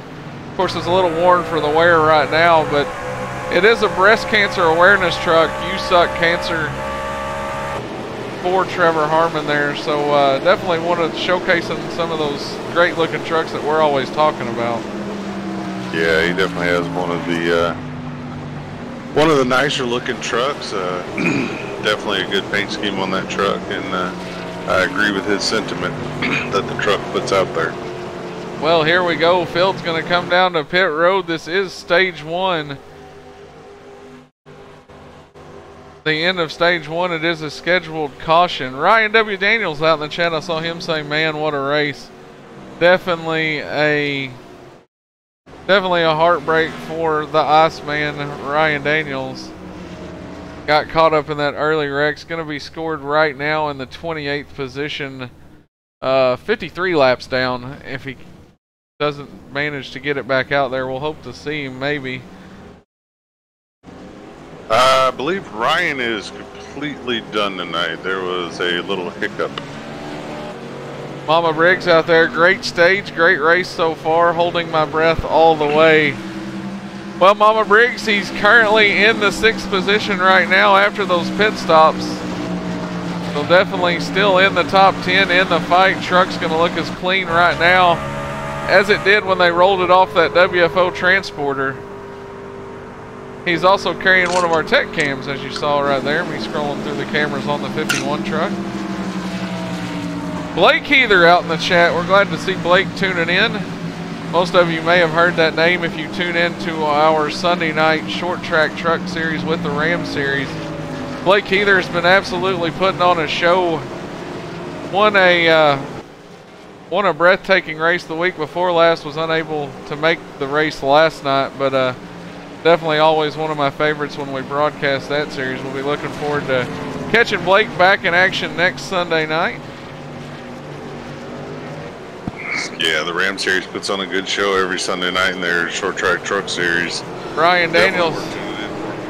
Ryan's still out in the chat commenting. I'm reading the chat, kind of monitoring it. He said dejected beyond words. So tough break for the Iceman, Ryan Daniels, and we'll look forward to seeing him back in action. I believe he's going to be trying to race his way in through the Open next week into the All-Star race.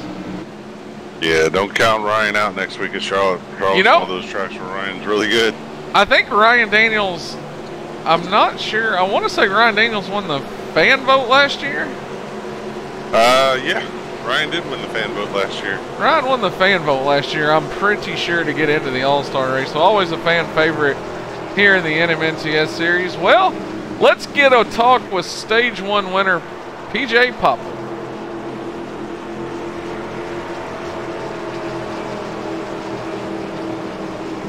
BJ Poppins, Bradley Wilson, the backwards hat booth. Do you have a copy? Loud and clear, Brad. Well, Stage 1 winner. It's been kind of chaos throughout the opening stages of this race at times. Done a good job of keeping that number 1 truck out front, though, and it's going to reward you with 10 points for Stage 1. How's it feeling so far? Feels like we're driving on butter, man. These things get loose after about 5 laps. Tires go away real fast. They're a handful. It's going to be get what you can get with freshies on for about 3, 4, 5 laps, and then it's going to be follow the leader around the top and hold on to it. We saw you hold off a charge from Jared Mogard to win Stage 1. We'll be looking for the same in Stage 2, and good luck throughout the rest of your night. Hey, thanks, guys. Once again, that was PJ Popham, driver of the number 1 truck out of the HRL Motorsports, or HRL Racing stable. Well, Robbie, Stage 1's finally complete, after 70 laps of excitement, to say the least. Still got quite a few trucks on the lead lap, though, 18 of the 31 we started, so see what we can't do through Stage 2. You ready? Man, I'm ready for it. I think this second stage here is going to be a little bit different than that first stage. I think the guys have kind of sort of settled down there towards the end of the first stage. I expect us to see a long run here, possibly get a green flag pit stop. Well, Pacer Popham back on the loud pedal. Green flag back in the air. Stage 2 racing underway. Popham's going to get a good jump on the field as he'll head down into turn 1. Jared Washon battling to the outside of Brady Briggs. Here comes David Heisa to the bottom. Wheelbarrow throwing it in there, driving it in deep. We'll go on board with the 96 truck of Jared Washon once again. The Easter Bunny in that 96 truck. Heisa's going to slip on through. Here comes Blake Malone. He's going to look to the bottom through the tri-oval. Oh, I think I saw well, maybe I didn't. I spoke too soon. I thought I saw a truck get loose off of turn 4. Saw some smoke. It looks like we're going to stay clean and green here.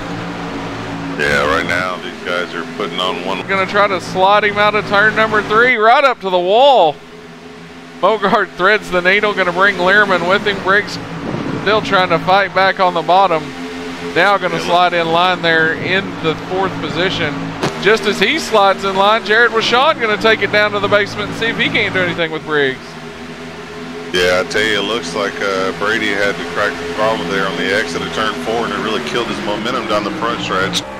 So he's going to have to regroup and re-attack these guys. Go on board once again with David Heise's roof cam. Heise's running in the 7th position, giving you a good look. He's going to have Blake Falone to his outside. Falone now to make the pass.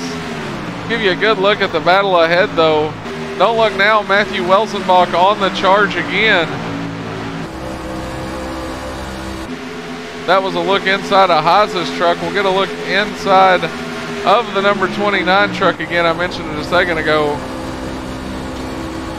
One of the coolest fire suit and helmet combinations I've seen.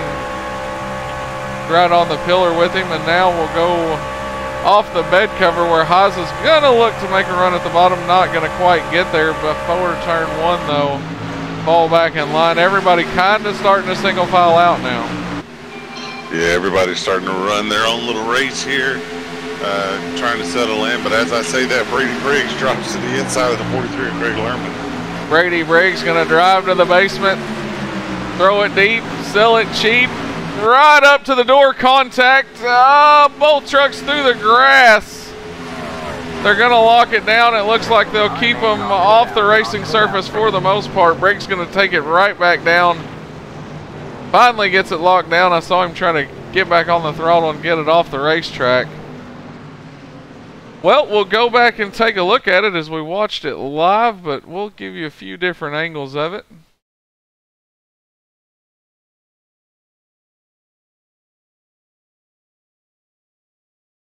Go on board. We'll first take a look at it from the blimp. Like I said, Brady's going to run it in on the bottom, slides it up just a little bit, slight contact with Learman's going to send both trucks through the grass. We'll go back on board. We'll go. Let's go. I tell you what, I know where we'll find a good shot. Go on the pillar cam. You're going to see Brady drive it in there and start to wheel it, working the throttle, slight contact.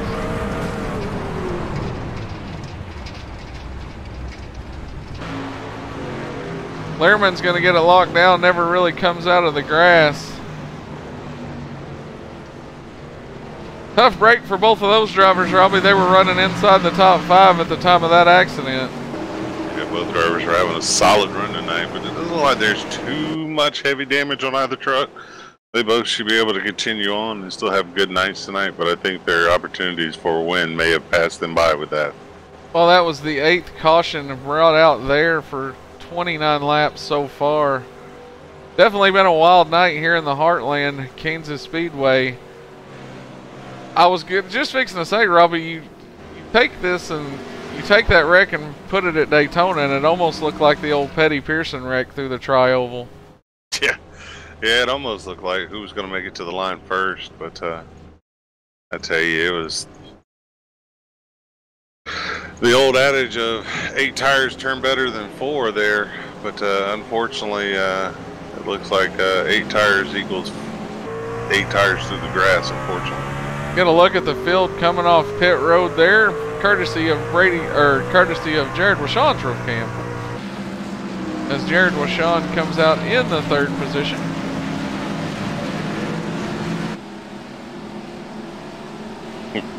Mama Briggs, stay away from the alcohol. You got this.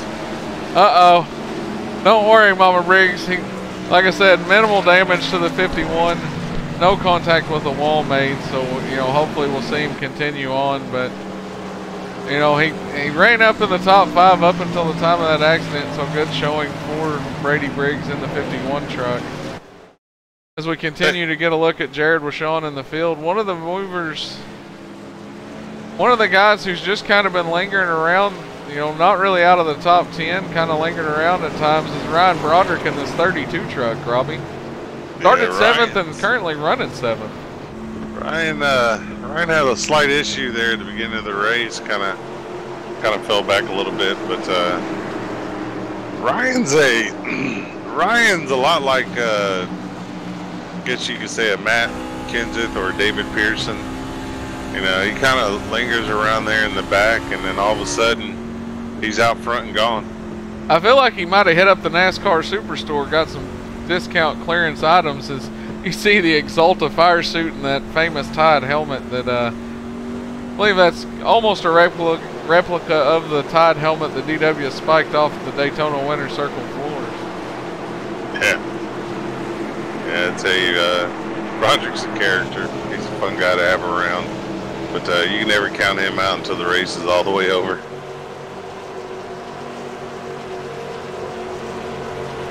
But, tell you what, if Mama Briggs does need a drink, though, she's talked to her son about getting her some discount shop towels so she can set that drink on top of it and not leave a mark on a coaster. I'm telling you what, leave off those water rings, discount shop towels on the back of that 51 truck. Definitely be a great place. You know, when you shop at Discount Shop Towels, you can use promo code Thunder18 and get 5% off of your whole purchase there, Robbie. Heck yeah, man. Can't beat that. It's a good deal to have. Those are some really good quality towels. Can't beat the price on them, in my opinion. No, they've got a little bit of everything for everybody. If you're definitely working on cars at the house or, you know, running a small auto business, definitely check out www.discountshoptowels.com. And like I said, use our promo code Thunder18 for 5% off of your whole purchase. Well, lights are off on the Pace cars. It makes its way down the backstretch. Pacer Popham and Jared Mogard have the field stacked up two by two behind them.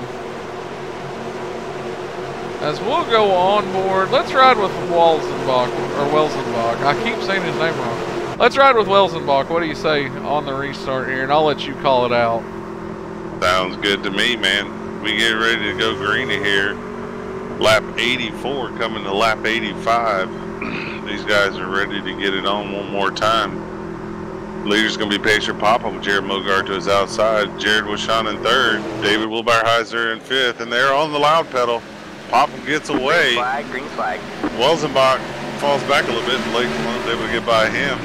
Right now, though, the battle is for second as Mogard barely clears himself in front of Wishon as they go down into turn one. Here we go. They're stacked up 2 by 2 behind Jared Mogard. That's Blake Malone and David Heiza battling for position. Malone now going to get to the inside of Wishon as they go down in 3 and 4. Malone keeps it right around the white line. Right now you can dig that bottom, but in about 2-3 laps you're not going to be able to dig that bottom, so you got to get while the getting's good. Now throw it deep, sell it cheap while you can, because the getting may not be so good down there in just a few laps. Nonetheless, though, Blake Malone with a power move around Jared Wishon. Wishon now to the back bumper. Yeah, crossover. Here we go into turn number 3. Wishon going to drive it off in there. Slide up just a little bit, catch it before he gets to Malone. They're going to come off door to door off of turn number 4 through the tri-oval, still battling for position. Yeah, Wishon let Blake make his little slider, and then he set him up and cross him up. Well, here head back down the corner. Here comes Wishon, drove it in deep that time. Oh, excuse me. Drove it in deep that time, going to pull the slider on Blake Malone successfully.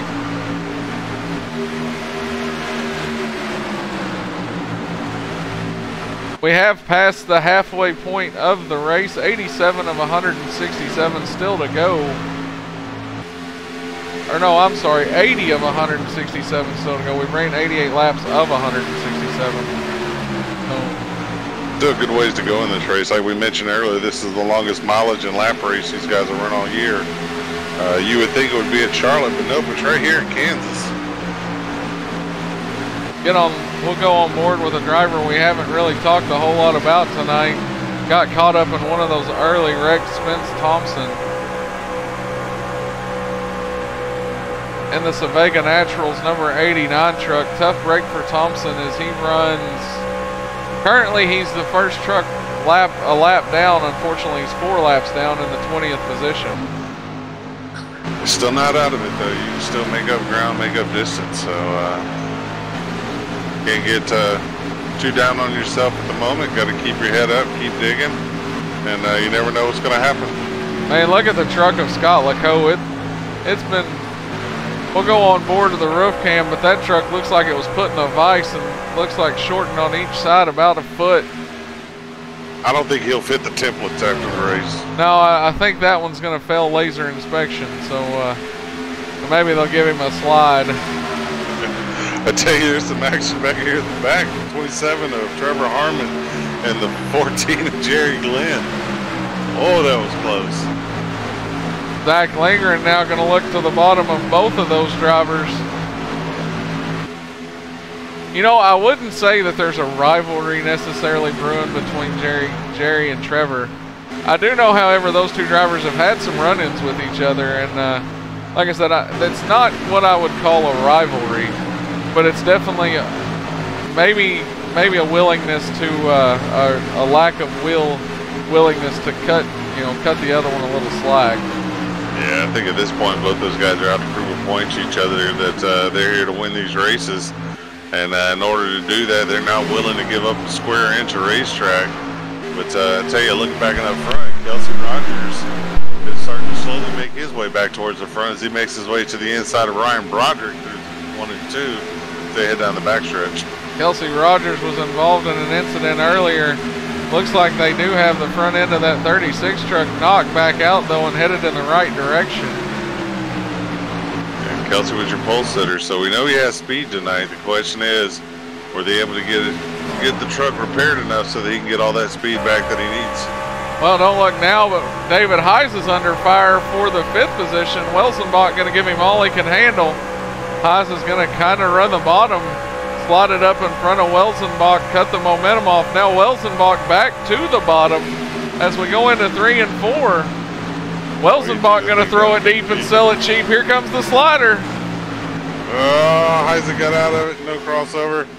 Oh, what happened to Blake Falone there? Not exactly sure. I didn't catch it. Falone is off the pace just a little bit. Maybe just got loose as we were watching the battle continue on.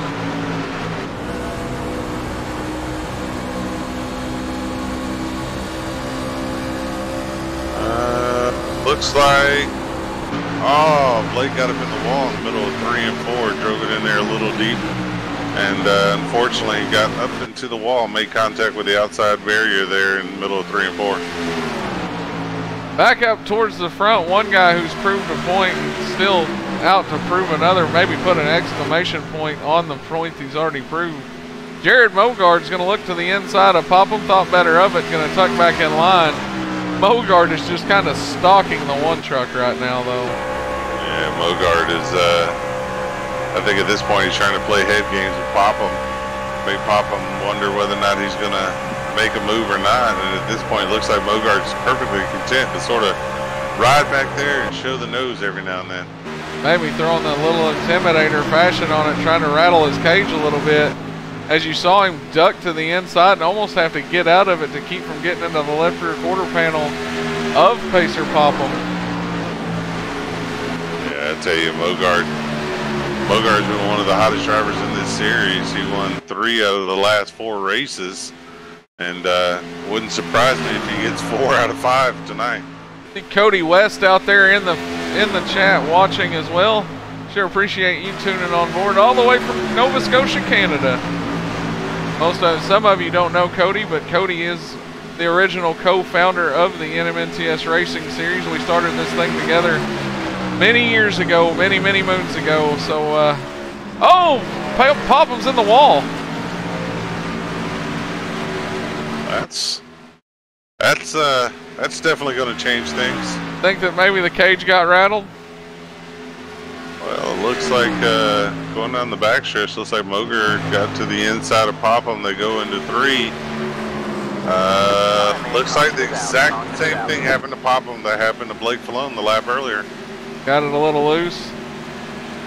Drove it in there a little deeper than he wanted to, and unfortunately when it drifted up, it had nowhere to go but into the wall. Cody says, love you guys, Robbie, and miss racing in this series. We sure miss you, Cody. Hope to see you back in action in the NMNTS sometime in the future. Also There want you to go. give a shout out to a good friend of mine, Billy Martindale, who's tuned in to watch us tonight. Billy, I sure appreciate you tuning in. Appreciate all 19 viewers on Facebook right now tuning in for your patronage of Backwards Hat Productions and the NMNTS series. We're going to take this quick caution break to shout out some of our sponsors here at Backwards Hat Productions. NASCAR Diecast fans, check them out on Facebook and Twitter. Mother's Day is come and gone. Father's Day just around the corner. Check out NASCAR Diecast fans for all of your up-to-date promo codes, release dates, everything in the diecast world. Thompson Seed and Garden, Muskogee, Oklahoma. Check them out. Springtime is here. Check them out if you're wanting to do a little update to those flower beds or maybe some yard work. Ram Designs, Kyle Ramsey and the crew, as we mentioned, the sponsor on the numbers 27 truck of Trevor Harmon. Kyle and the crew putting out some of the slickest things, both asphalt and dirt. If you're looking for that new virtual wrap, check him out. SimSpec PC Towers, title sponsor of the NMNTS Monday Night Thunder Series. Longtime friend of us here at Backwards Hat Productions. And 5-Star Drafting, our plans outrank theirs. If you're in the Florida area looking to have some plans drafted up, maybe on a new home or business, check them out. I checked their Facebook out the other day and always putting out top-notch designs. So check them out. Our plans outrank theirs is the slogan, and it is definitely truth in that statement. And don't forget the brake shop out of Muskogee, Oklahoma. If you live in the Muskogee area and you're looking for good brake or muffler work, give the guys at the brake shop a call. Tell them that Laurel Haven sent you. There you go, Laurel Havens of the crew. If you're proud to be an Okie from Muskogee and you're looking for some automotive work to be done, check them out. Well, Robbie, 68 laps to go. Caution was out that time. We're about 40 laps shy of that second stage, and if stages 1 and 2 have been any indication of the racing out there, I can only imagine what that last 20 lap shootout's going to look like. Oh man, if we have one truck running at the end of the last 20 laps, the way these guys are going after each other, it's going to be amazing. I tell you, these guys are putting on one whale of a show tonight. I know, unfortunately, I know these guys are probably frustrated, feeling like they're spending more time under caution than they are actually racing. But I tell you, the racing action is good. These guys are just, they're fighting a loose condition tonight. They snap loose on the trucks. Kind of makes it hard to predict, But overall, I think we've seen some really good racing tonight. And I think we're going to see some good racing here for the last 67 laps of this race. Richard Peterson out in the chat, out in the Facebook Live chat, said, "Glad I found this place. I can watch racing online. Always wanted to get into it. Just recently have. I'd love to go to a live race. This is the next best thing." Well, Richard, we're glad that you're having a great time. We're happy that you've tuned in with us. Remember, Robbie, I don't think you've announced it tonight so far. Last time I looked at the Facebook page, we were 3 likes away from our 200 giveaway. We are. Give me 1 second. I'll give you an actual update right now and let everybody know where we stand. We are currently sitting at everybody. Let's see what we got here. Backwards Hat Production is sitting at 198 likes. 198 likes. So if you haven't stopped and if you haven't gone to the page yet and gave it a like, feel free to do so. Give it a follow. We broadcast multiple leagues throughout 4 nights here. This is our second night of coverage. We will be off tomorrow night as I will be back in the car for the NMNTS Cup Series. You can find that on Max Speed TV. Josh Medlock always doing a great job over there at Max Speed TV for us on our Cup side of things. But we'll be back, if you love the dirt action, we'll be back Wednesday night for the first of our 2 dirt nights, kicking it off with the NMNTS Dirt Night, Crate Late Models. I don't have the schedule in front of me, so I'm not sure where they're going to be at, but always a great time with those guys. And then we're going to cap it off with the Ram Series Street Stocks. Oh, you want to talk about sending it deep and selling them cheap? Those guys were doing that left and right last Thursday night. I hate I missed that race. Man, that Lima Land race was a ton of fun to call. This race is about to get back underway as the lights are off on the pace car. It's going to make that hard left onto pit road. We're going to watch it do so from the hood of Jared Mogard. Pace car's in. Mogard's going to wait. Green flag back in the air now. Mogard on the loud pedal. You notice Mogard waited till all 4 tires of that pace car were on pit road. That is when the restart zone starts here in the NMNTS. It ends at the green lights you hear being called by iRacing with the green flag. So Mogard has the opportunity to restart this race anytime inside that start zone that he wishes. Scott Andreas says 199 now. 199 now. We sure appreciate you for giving it a like, Scott. Like I said, we will be doing a giveaway when we hit 200 likes. It has sure been fun growing this thing, and we look to see it grow for years to come. Yeah, it's gonna be interesting to see what the future holds for Backwards Hat Production. But right now, enjoying it, enjoying everybody out there, enjoying the feedback everybody provides. Off of the roof cam of the 29 truck, Matthew Welsenbach, driver out of California. Robbie, I've got to think for a driver like Welsenbach, who, you know, has went out in other series and other places he's raced this year and had no problems picking up wins. He's had a frustrating start to this season, so I've got to imagine that running up here in the top 5 for the majority of the night has got to feel good for him. Oh yeah, I guarantee you he's having a good race right now, but I'm pretty sure he's not going to be satisfied with running 5th, so I expect to see him move up a little bit further, take advantage of his situation. But right now, it looks like PJ Popham isn't being slowed down by that damage of the contact with the wall, as he made a charge on Mogard, but Mogard was able to hold him off. But now Kelsey Rogers is attacking PJ as they get on the backstretch. Kelsey Rogers back in the fight in that number 36 Toyota Tundra. We talked to Kelsey early in the night. You know, he said that he was extremely excited. New sponsor Fire Rock on the truck tonight, wanted to give them a good ride. He's now brought that truck back up into the top 3. He has. He's done a good job. Richard Peters out in the chat. Thank you very much, sir. We have officially hit 200 likes on the Backwards Hat production page. 200 likes, so we appreciate Richard and all the 199 others out there who have liked, followed our page. Like I said, we will be doing a giveaway, so give us a random.org thing. I'll do it live here on a broadcast, and we'll give something away hopefully in the nights to come. Should be a pretty good giveaway, or at least, you know, I think it's a pretty good giveaway. Oh, Welsenbach to the bumper of Heisens. They went down into turn 3. Look off the pillar cam of Welsenbach. We'll go gyro cam with him now. Let you get an idea of some of the banking here at this racetrack and what it's like to run right up on the wall. Oh, look to the left of your screen. You're going to see Blake Falone come into it as he makes the charge now. Yeah, Blake is slowly making his way back up towards the front after his incident earlier in the race. Never say die attitude for Blake Falone, that number 11 Pokemon truck. Look right behind them, you go from the Pokemon to the Easter Bunny. Jared was showing in that 96 truck. Still in the 7th position in the top 10 fight right here, fighting for some stage points. Yeah, he's doing a good job tonight. The Easter Bunny's coming to give out gifts and prizes, hopefully at the end of this thing. If he can bring home a victory, I think we can talk him into, maybe if nothing else, giving away a good interview. Back here we've got a whole gaggle of trucks covering with a blanket. 4 trucks 2x2. One of those is Zach Lindgren, who's had a rough night but stays on the lead lap. A lot of damage to the 85 truck, but he is currently battling with Gordon Larson. This is a battle for 12th and 13th. Larson into the wall just a little bit off of turn 4. 3 wide now down through the trial with Jerry Glenn. Glenn's going to skate around. Jerry Glenn is in the 21st position.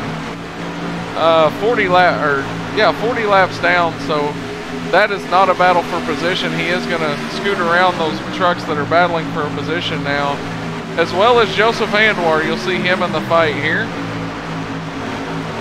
Yeah, these guys, they may be a little bit off the pace of the leaders, but I tell you, there's no give up in these guys either. They're fighting for every square inch of the track and every position they can get. They're like a couple of prize fighters right now, trading blows. Gordon made a move on Zach. Zach's now going to throw it deep, sell it cheap. Crossover on Gordon, or throws the slider. Gordon with a crossover. John Kennedy's now going to join this battle in that 42 truck. He throws the slider on Andujar. Not going to quite get there, and they're going to race side by side down the tri-oval.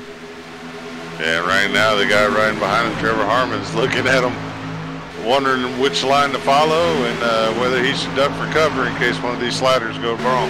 Well, Jeff Bolding out there in the chat said he liked us as well. Jeff, we sure appreciate your like. Oh, Ryan Broderick off the pace. What happened to Broderick there? All right, man, caution is Not out. exactly sure. I'm going to go back and watch it right now. Not sure. Ah, he got in the wall in 3 and 4. And unfortunately, it looks like he had a parts failure there. Caused him to get up into the wall in 3 and 4. Yeah, we're going to pull up. Let's see if we can't pull up the...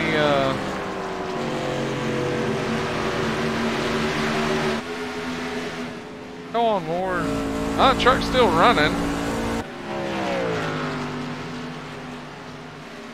Although my tack reading's dead on it, looks like it's still running. Not exactly sure what happened to him there. Tough break for Broderick though. We mentioned he won the opening race at Daytona, which was a Noble 5 race. It safely secured him into the postseason and the hunt for the BA Cup. But with that happening, ever since then, he's kind of had that Daytona curse and had some tough luck. Yeah, he has. I tell you though, over on the Cup side, he's had some really good runs this year.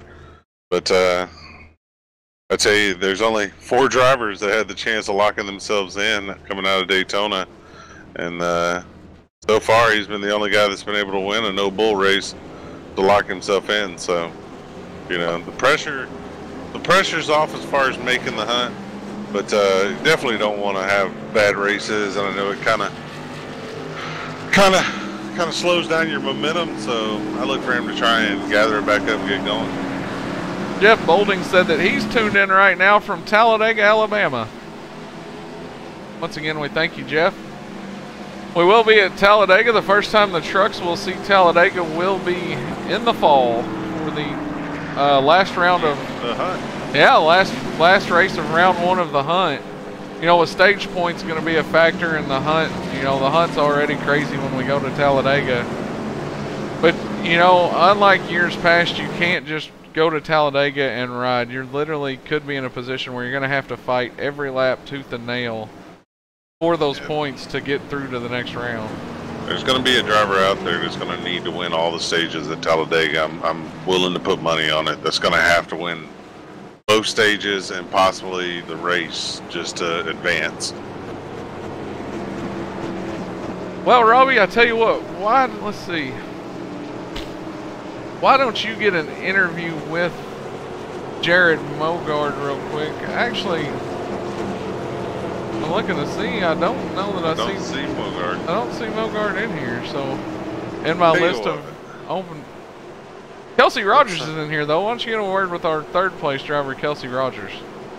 Do that. It's fun. Kelsey down here. I'm going to be off the mic for just a quick second, but Robbie will get the interview on Kelsey. Kelsey Rogers, Robbie Butler in the Backwards Hat production booth. Got a copy, bud?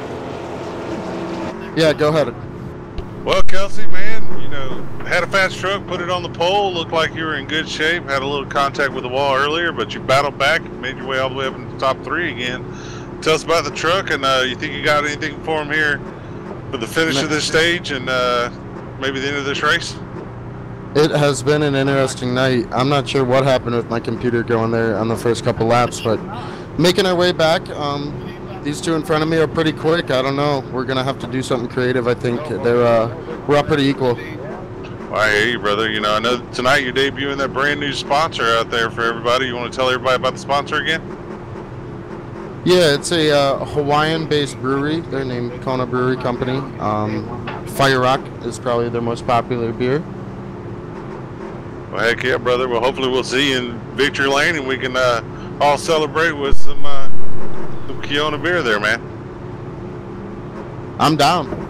All right, brother. Well, good luck the rest of the race, and hopefully we're talking to you in the Victory Lane. Yeah, hopefully it's not as eventful as the first part. Once again, that was Kelsey Rogers. Robbie, I had to give you some food from the concession stand. Did you bring me a hot dog? I didn't bring you a hot dog, man. Got some tater tots, though. Tater tots, those are good. Yeah, they are. All right, well, here we go. Jared Mogard's going to restart the field. 50 laps to go when we go green this time. I'll let Robbie have the call. All right, Jared Mogard worked his way all the way to the front of the field. Now let's see what he can do out in front. But he's got PJ popping to his outside and the hungry Kelsey Rogers in third. Mogard's going to bring the field down slowly here. Mogard is off and gone. PJ Popham and Kelsey Rogers will battle for second as they head down into turn number 1. Looks like Kelsey is going to be tight to the inside. PJ Popham. Popham going to try and battle back on the outside, but I don't think he's going to be able to hold off Kelsey as they come off of turn 2. Kelsey's going to clear PJ. PJ looking for the crossover, but Kelsey's going to block that bottom and hold serve on him as they go through 3 and 4. And David Heitz is going to look at the back here and see maybe if he can get a run on PJ as they come out of turn number 4. As our 3 leaders take to the apron and Heitz stays up on the track. Well, Blake Pallone, after making that spin, he's digging back into the top 5 right now as he works around Craig Learman. Popham's not happy with third, I don't think, as he's already looking to go back on the inside of Kelsey Rogers. Yeah, Popham gets position on Kelsey now as they go into turn 3. Kelsey has no choice but to give it to him. But Kelsey's going to fight on the outside, though, to keep that position. He'll give him the inside, but he's not just going to roll over and give him the position. Well, the outside's been the preferred line all night. As here comes Kelsey Rogers, going to throw it in there hard on the outside. PJ got an excellent run through the center of the corner there. He's going to clear Kelsey with no problem. Can actually close into 1 truck length on our leader, Jared Mogard, who's going to backstretch. And how about David Wilbera Heiza sticking his nose in this battle?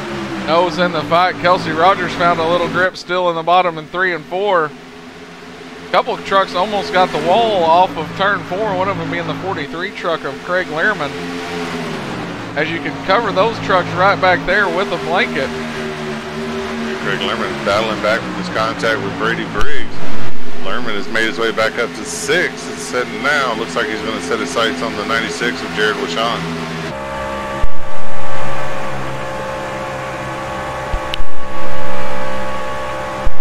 Before he can do that, he's going to have to get clear of that Pokemon truck that's under fire by Zach Kreiser now.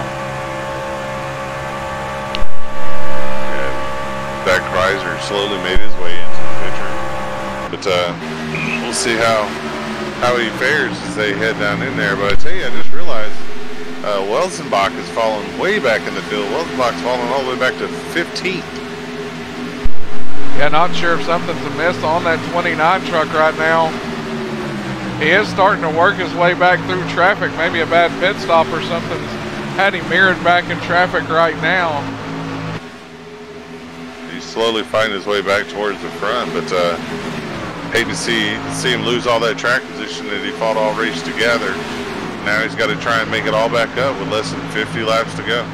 I don't see where there's really any damage on the 29 truck as he works around Trevor Harmon. Right now, though, we've got another battle shaping up towards the front as Jared Wishon has closed in on David Heiza, looking to make a run in the next lap. Yeah, Wishon's gathering it down towards the bottom there. Looks like he's going to have a run on Heiza as they get towards turn number 1.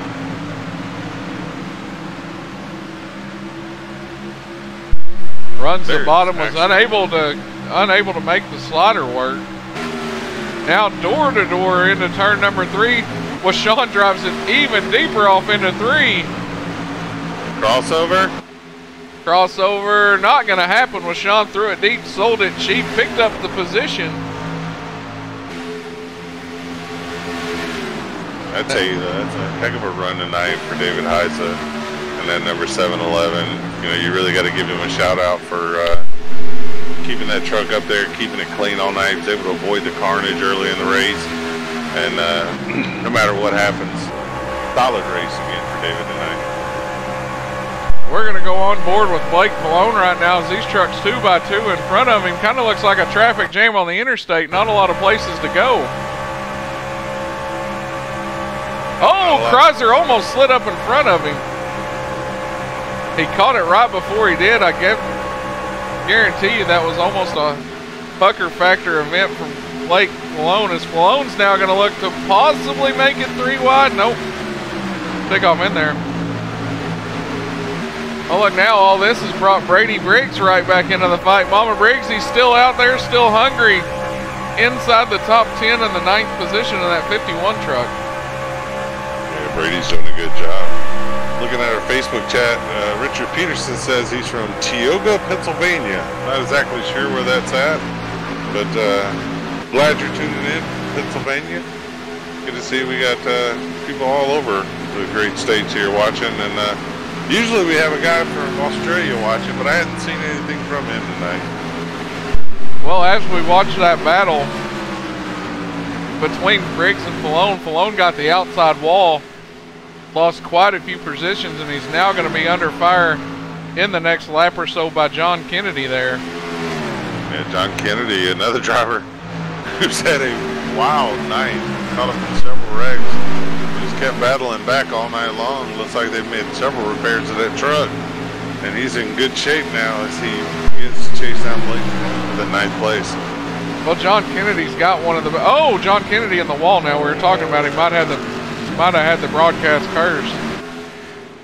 I was just fixing to say, John Kennedy, if you ever had a teammate that would be a good sounding board, Kennedy's got one, as his teammate is the leader right now, number 3, Jared Bogard. Yeah, right now Mogard's got a mirror full of PJ Popham. They are all members of the Maxed Out Motorsports team.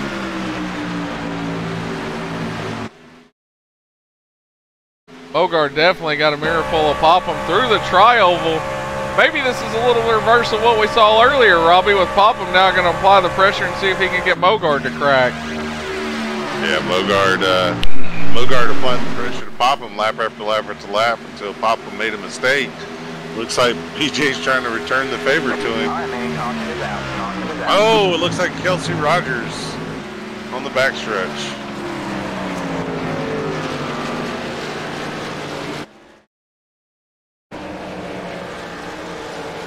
Heartbreak for Kelsey Rogers in that 36 truck. I don't know if you saw it, Robbie, but Popham kind of got into Mogard just a little bit off of turn 2. Nothing too dramatic, just a little, hey, I'm here and don't forget about me kind of thing. Yeah, Popham got to his bumper, gave him a little nudge, kind of gave him the typical nudge you'd see in all the movies, you know, where they bump you in the back and the guy kind of waves and you look up in your mirror and just, hey, you remember me? Scott Andreas tuning in from Dallas, Texas. Glad you have us on in the Lone Star State. Richard says Tioga is up near the New York border, not far from Watkins Glen. Well, I tell you this, Watkins Glen's one of my bucket list tracks. Eventually I'm going to get up there and watch a race, whether it be a NASCAR or a sports car. But I definitely want to get up there. Oh, you know, there's some beautiful countryside up there around Watkins Glen, and I'm with you. I think a race up around the Watkins Glen area would probably be... I'd have to put it on my bucket list of tracks to go see. Yeah, definitely would love to see it. I know road racing's not everybody's cup of tea, but you know, I think there's nothing like it as far as an event to go to. I'll put it to you that way. Oh, trucks get together, and then again, Kelsey Rogers had all sorts of problems trying to get in the pits right there. Wow. Wild turn of events. I'm gonna go back and watch it. He first, trying to see, he spun around backwards and ends up spun around backwards in the pits. Zachary Chrysler, him and Zachary Chrysler kind of tangle, and then Blake Falone gets into him and gets him spun around. What a traffic jam off of pit road. Man, we've seen a lot of crazy things happen that really haven't been anybody's control or doing. Just, you know, a lot of craziness. this race may go down as one of the wackiest ones we've seen in a while, as far as just the strange circumstances of some of these cautions. Hey, I want to note Gordon Larson actually stayed out under that caution to lead a lap, so Gordon is going to get a bonus point.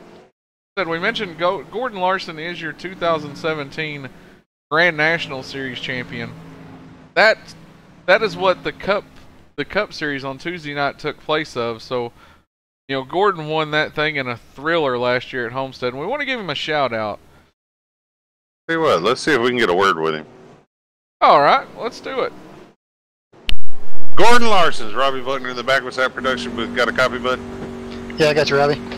Man, Gordon, we're sitting up here. We're talking about how you stayed out there to lead you a lap, and how last year you took it to everybody in the NMTS B car series, and the Cup series took the place of the B cars this year. But rumor has it we might have the B cars back next year. But first of all, how's your truck tonight, and what you think about possibly getting back in a B car, man? The B car sounds good, but yeah, we got enough front end damage that we're about 6-7 miles an hour off the top speed tonight now. So just been settling in and doing what we can and try to end up with a good finish. I hear you, man. We were talking about the fact that this is probably one of the wackiest races as far as some of the cautions that we've seen tonight. I mean, it's kind of been all over the place. What's it been like for you out there? That's been alright for me. It's you know, I was clear of that one wreck at the beginning, but just everybody couldn't woe up, and that's when I got hit. So, but otherwise, it's still driving good, and like I said, we're just gonna try to finish where we can. All right, man. We'll get after him, and hopefully you can pick up some more spots here towards the end. Not many laps till the end of stage 2, so best of luck to you the rest of the race there, Gordon. Thank you, sir. Once again, that was Gordon Larson, your 2017 Grand National Series champion here in the NMNTS.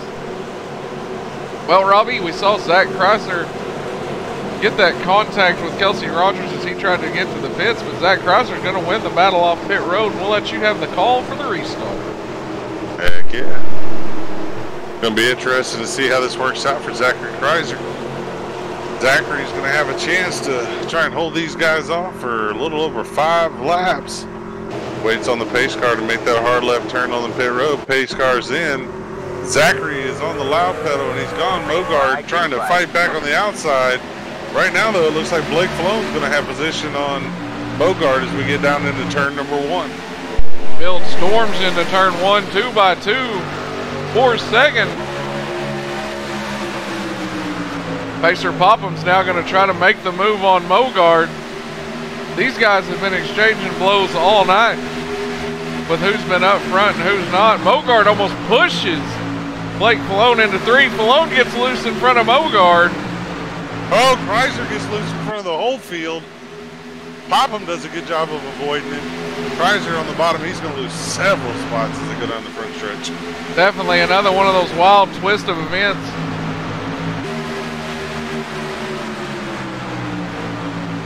Oh, Blake's loose. Oh, Blake Falone going to go around out of turn number 2. Oh, I don't know if he got Welsenbach or not. I'm going to go back and look at it. I saw Welsenbach slow to the scene. I don't believe if he got him, it's going to be too bad.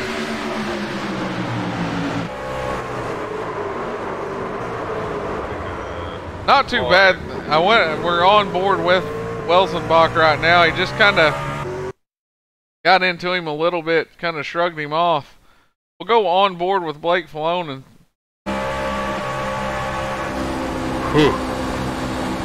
I tell you, that could have been a lot worse for Welsenbach. Several drivers barely missed him on the outside. Steve Falone kind of fight the wheel on the top, gets loose there, running that seam around the top that we talked about. Yeah, like you said, that could have been a whole lot worse than even Matthew Welsenbach. As we look at his truck in real time now, not a whole lot of damage to that right front fender. Got the hood pushed in just a little bit, but I would say that truck's probably still good to go. Oh yeah, it's definitely fixable and repairable. Definitely has a chance to keep going.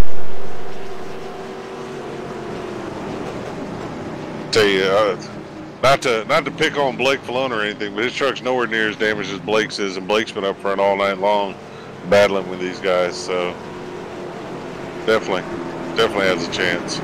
Yeah, Blake's been in the eye of the hurricane a couple times tonight. I tell you what, if I'm looking at this right, make sure I'm looking at something right before I say something. But don't look now, but look who's at 6th. I'm telling you, I see it too. Never give up, never say die. Giving that Riot Motorsports team a good run in his first outing for him. You never can count the Evil Outlaw out. No, you cannot. And like you said, this is his farewell tour to asphalt racing, as he will be strictly dirt from here on out. So it's good to see him have a solid run here tonight. Yeah, definitely good to see. He's taking it probably a little bit longer than he wanted to make his way back up towards the front, but he's definitely back up towards the front now. I'll tell you what, why don't you see if you can get a word with him real quick as we pace around here. Alright.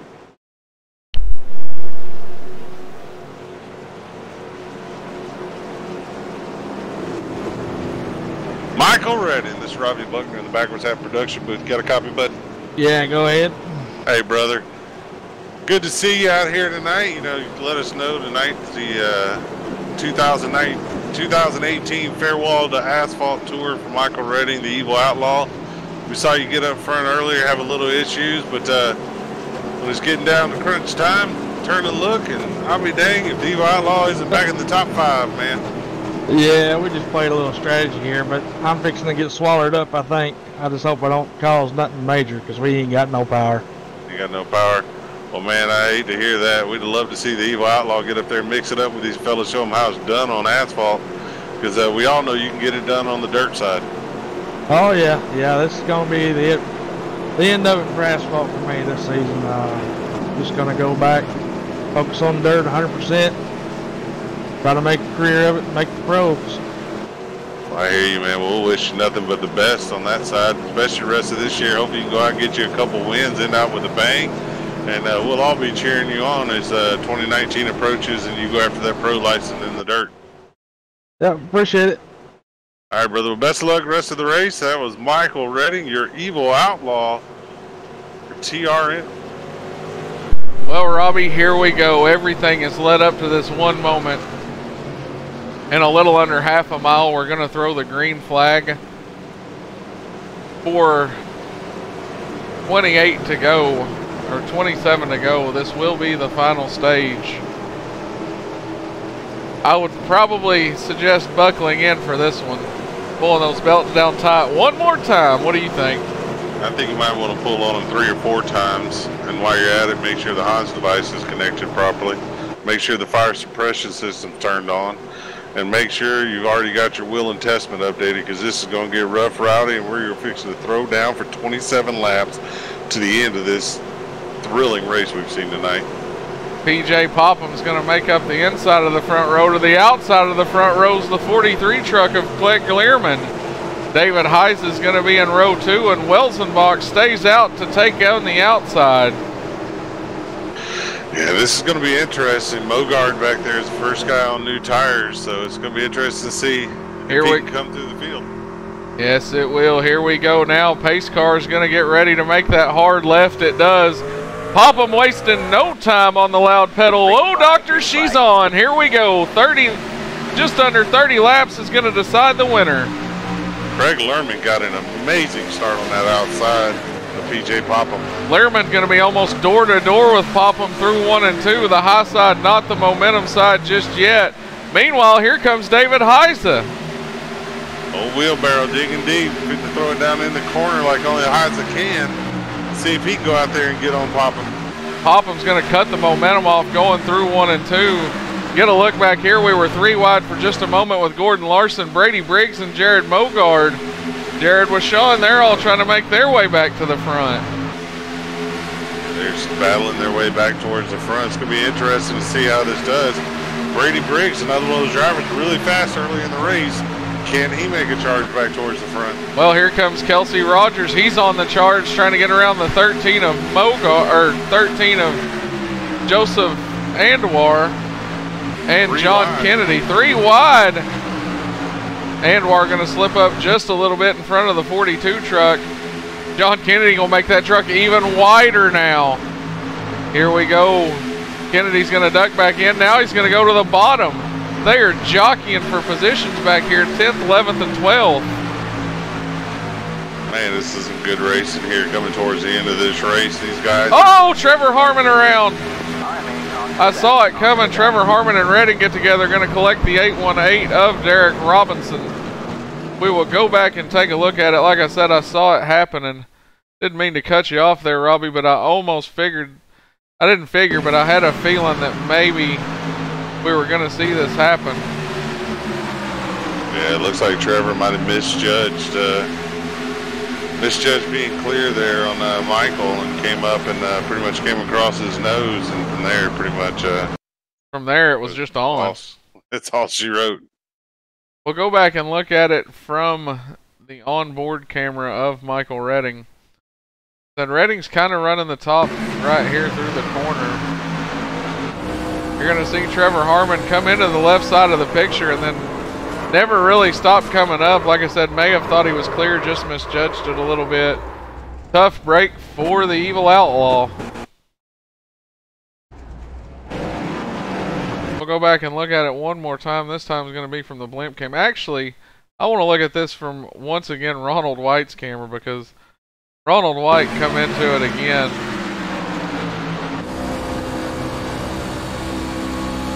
See him get together right there, the contact. Oh, he caught the tail end of it, but man, definitely been some hard luck for the 99 truck tonight as he got caught in, he hit Jackson Allen almost dead square in the floor pan in that first track. Yeah. Well, Zach Lindgren in that 5-star drafting WFO machine is going to stay out to lead a lap here. I'm almost wondering if Zach's maybe... My phone just went off. We've got an Amber Alert in the Tulsa, Oklahoma area. So definitely if you live in the Tulsa, Oklahoma area, check that out.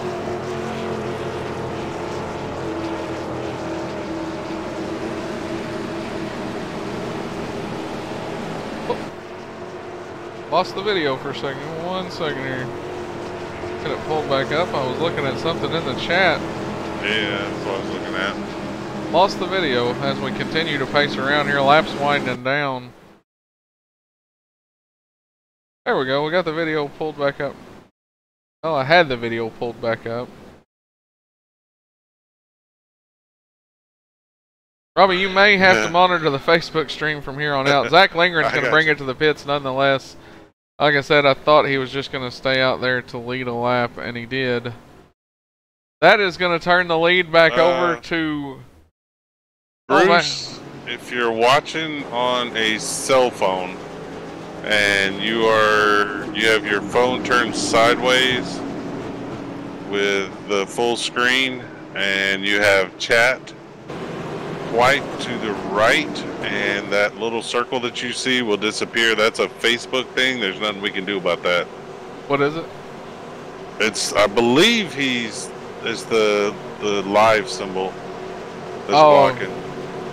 There are 22 laps to go, Bruce. Yeah, there is that little live symbol there. 22 laps to go, as Robbie just said. And look who's back out front, Robbie. Oh, this is going to get interesting. Things are fixing to get exciting. Blake Malone, as we mentioned on... Oh yeah, I see what he's talking about. If you actually click on the video, you can take it, I always watch mine, well, yeah, like Robbie said, simply swipe it to the, swipe it to the right. Swipe it to the right and all the chat and everything will go away. And then swipe back to the left, Bruce, if you want to make a comment or anything. Yeah, if you're all having a problem seeing the ticker, I noticed somebody else asking how many laps were left. Simply swipe it to the right and that'll get that live thing off of here. As we get set to go back live in green flag, Blake Falone gonna lead us down. I have a feeling this is fixing to get exciting. Exciting would be an understatement for what we are about to witness, because I can promise you this, Blake Falone is about to be like a pit bull on a dog bone. You are going to have to fight him tooth and nail to get him to let go of this thing. Well, the Wall Crusher Designs number 11 truck paces the field around right now. Never a sight you want to see if you're up front, though, starting right behind him. No, I tell you, this is gonna be interesting to see how this goes. I'm predicting 3-4 wide by the time we hit turn 3 at the end of the backstretch. Green flag in the air. Falone back on the loud pedal. Wasted no time. Problem is, Mogard judged the start just as well. Falone is going to gap him by a few truck lengths down into 1, but here comes Mogard. Chrysler made a heck of a block on Popham. Yeah, that's going to slow up PJ's progress. Definitely going to hurt PJ going down the backstretch here, but the question is, can Blake Falone hold these guys off as we come to 20 laps to go?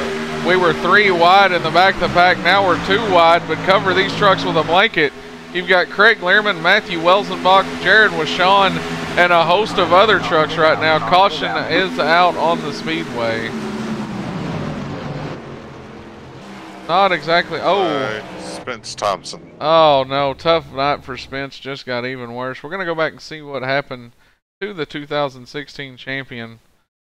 I believe he's going to tangle with Jerry Glenn. Jerry makes a run to the outside, and Jerry, you think, looks like Jerry might have got loose? Watch this from another angle here. I'm watching it from the bed cover right now. I can't tell if you look at it from this angle. Not exactly sure. Watch it from the 14 truck. Here's Jerry gonna make the run to the outside of Spence, and then Contact's gonna turn the 2016 truck champion around, but I don't really feel like, I think the trucks just kind of met coming off that corner there. I think that's a matter of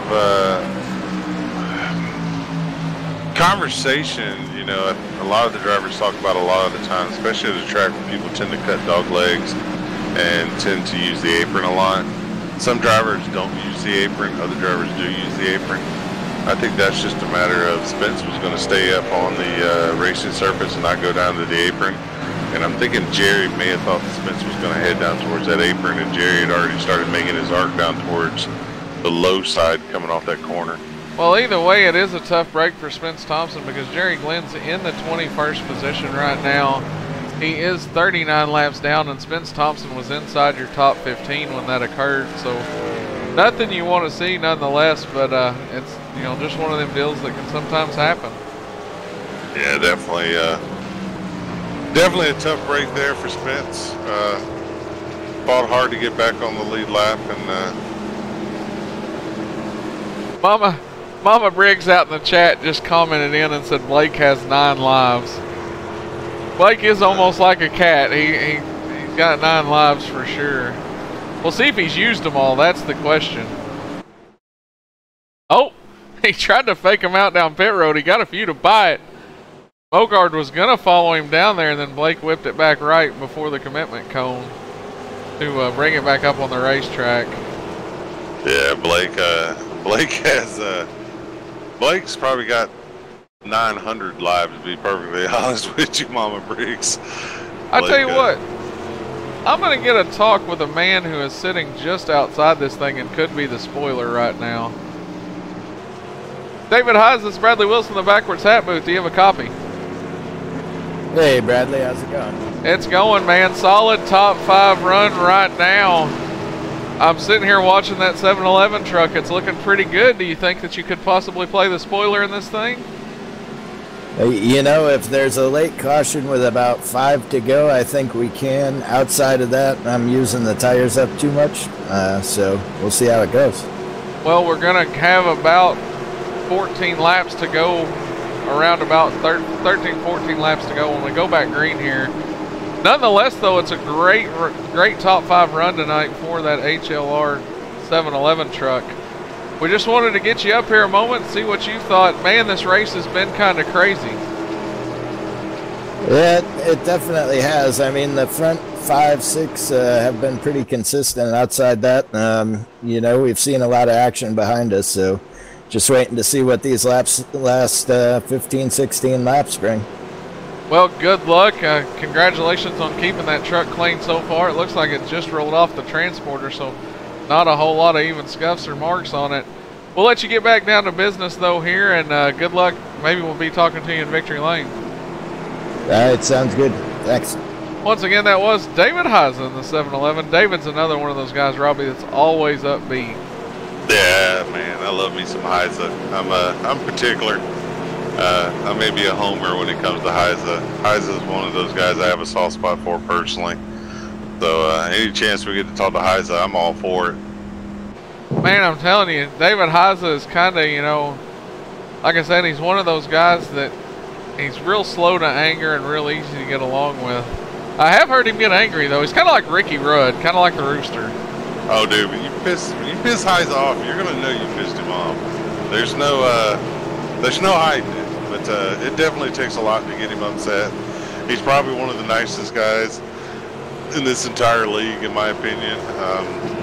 I tell you, it's good to see him have a run like this. I know it's one of those deals for him. I know he'd love to get the win, but at the same time, I think Heisa's going to be extremely happy to just walk out of here with a top 5 and a clean truck. Well, hopefully that'll be the case as we get set to go. Lights go off on the pace car this time. I feel like madness is fixing to break loose. It's going to be interesting to see what kind of start Blake gets here. You know what time of the night it is, don't you? It's a time. Time for Katie to bar that old door because anything could happen. Yeah. We were a little behind the call there. Green flag in the air. I just realized we weren't on the actual live screen. Blake Falone gets a good run nonetheless into turn number 1. I tell you, BJ Poplar's not been getting good restarts these last 2 restarts. David Heisa is now underneath him as he goes down the backstretch. Blake Falone with a truck lead, about a 1 truck lead over Mogart, but Mogart is closing that ground, closing it fast to the bottom. Here we go to the bottom. We're actually looking at the battle right now that is for the... We're tuned in on Jared Washon right now. I saw him make a move to the outside of Craig Learman. Learman quickly throws the block. Now cover these trucks with a blanket. Holy cow, you got your top 7 trucks all within a second of each other. Definitely so. Right now, running this kind of speed, anything can happen, to say the least. Yeah, these guys are going to have trouble. I think Blake Falone's finally paying the price for staying out there on those old tires. Contact between him and Popo as they get under turn 1. Contact between Blake Falone and Popham. We're going to stay green, though.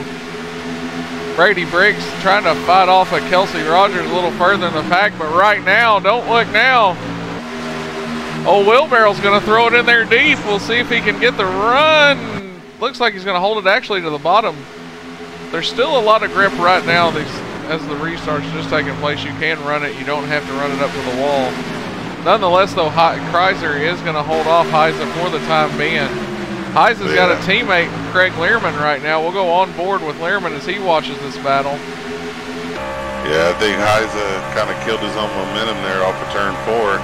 He's regrouped, though. He's going to get another run here on Zachary. I think he's going to wait a little bit longer before he makes that move on him. He's going to wait till they come off the corner, dive it down to the bottom of the apron as they go through the tri-oval, and they're going to be door to door as they head into turn 1. Wheelbarrow's going to send it off in there. 10 laps to go this time by. Haza going to continue to try to dig the bottom. You heard him say he had a concern with maybe if he was eating those tires up or not. Right now, you've just kind of got to let the rough side drag, though, and if you have any cards left, you might want to put them on the table. Yeah, now is not the time to fold or hold. Now's the time to just throw all your chips in the pot, say you're all in, and see how it lands. And in the words of Kenny Rogers, you got to know when to hold them, know when to fold them.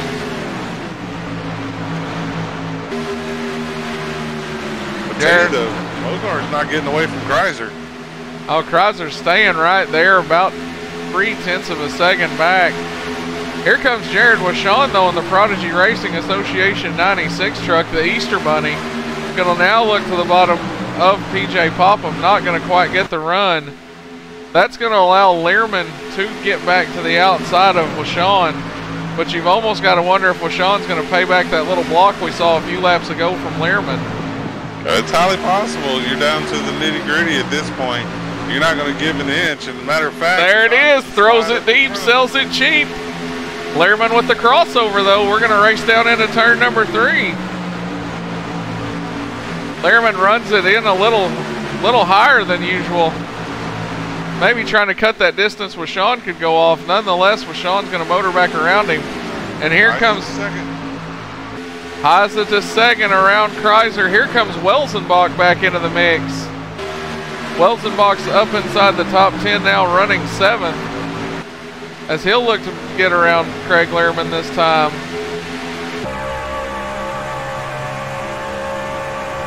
You know, in the closing laps of a race, there's nobody better at making that truck as wide as possible at Craig Learman.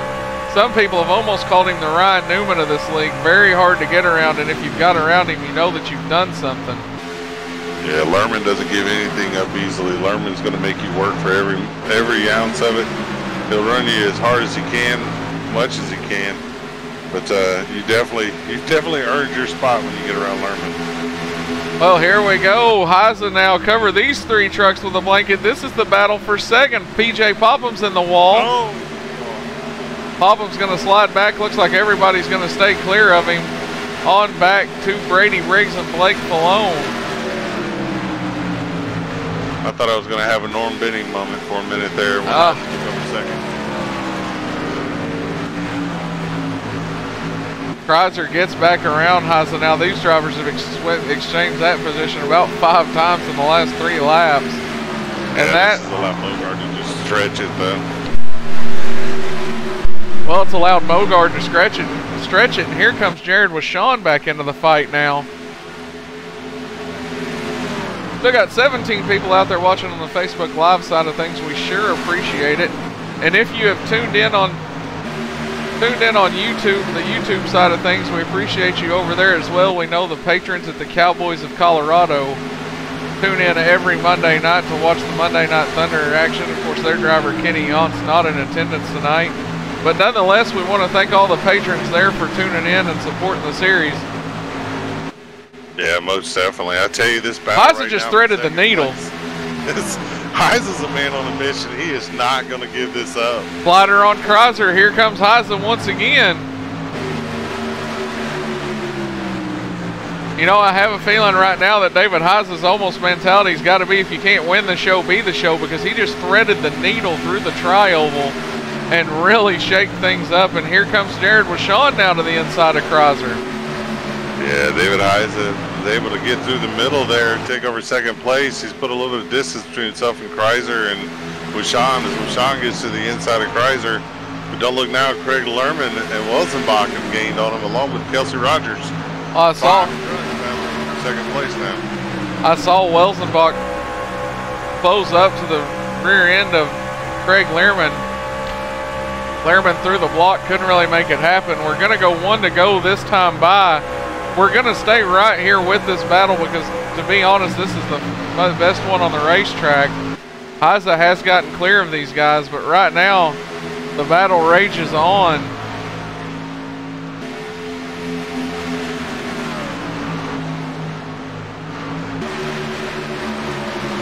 Right now it's going to be interesting.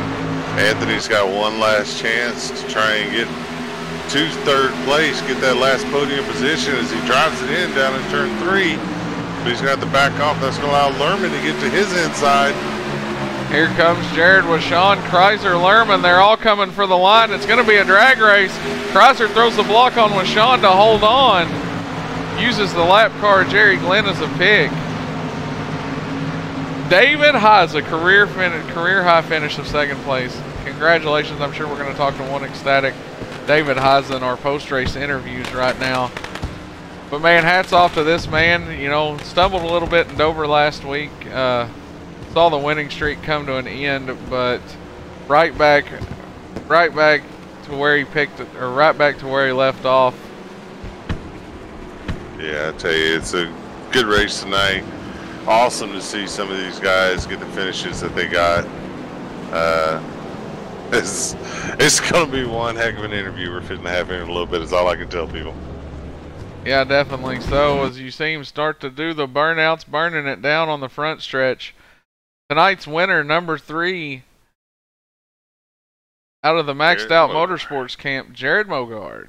4 out of the last 5. That man is on a roll. 4 out of the last 5, your points leader, and to think he missed the... Was it Daytona that he missed the race? Daytona, he did not qualify. Daytona, he did not qualify, and he came back with a vengeance. Of course, he wasn't one of the charter drivers up until a couple of weeks ago. Charters guarantee these drivers a spot every week, and Jared Mogard didn't have one, so he was racing his way in every week. And it seemed like after he missed Daytona, he kind of came back with that statement that if you're going to win, you're going to have to beat me to do it. Yeah, I think he's definitely put his team and himself on the map in the last 5 weeks. I mean, he has been on a tear, the likes of which we've never really seen. Well, I'm going to let you conduct the post-race interviews now. I'm going to step away for just a second, but I believe we have third place Zachary Kreiser standing by. We do. Zachary Kreiser, this is Robbie Buckner in the Backwards Hat production booth. Awesome run tonight, man. Brought it home in third place. Solid run for you. Tell us about your night. Well, it was a night. Didn't really got involved pretty early in those wrecks that we had in the first few laps, and kind of just held on there at the end and played the strategy card, and somehow those old tires got us home third. Hey, man, sometimes you got to be lucky. Sometimes it's better to be lucky than good, and it seems like tonight, you know, we had a lot of carnage there at the beginning of the race. Seems like stuff settled down. You were able to pick your way up through. Like you said, use a little bit of strategy there at the end. But, man, that was one whale of a battle there between yourself, Heiza, and Jared with Sean there coming down to the end.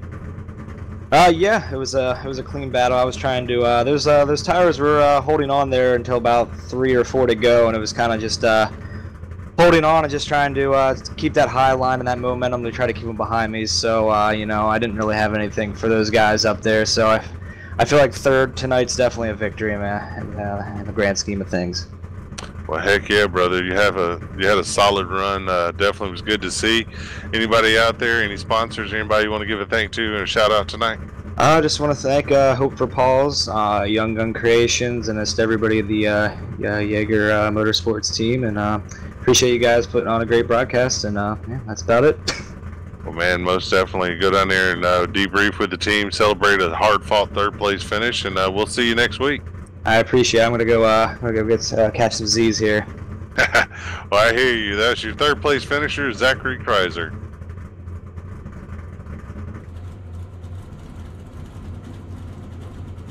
Next up on the list, we're gonna have our second place finisher, the man that we talked to during the last caution break, David Heiza, Robbie Buckner in the Backwards Hat production booth. How about it, Wheelbarrow bringing it home second? Yeah, that was a lot of fun, Robbie. I tell you, man, we watched the end of that race there. You know, interview you had with Bradley there right before that. You said you were kind of worried about burning the tires off too much, man. But you made a move there probably about 3 laps to go. You threaded the needle between with Sean and Kreiser there to get yourself into second position, man. I don't think you wore the tires out fast as you thought you were. Yeah, you know, Mogard was pulling away. There was nothing we were going to do with him tonight. I mean, PJ probably could have. There was nothing I could do with him. But, yeah, you should have heard Derek Robinson being my spotter there, splitting those two cars with about 4 laps to go. He has no idea how I made it through there. I tell you, man, I know how you made it through there. You put the old wheelbarrow in there and you just sailed her in there. That's how you do things, man. We don't call you the wheelbarrow because you don't sail it in there. Man, you done a heck of a job tonight, dude.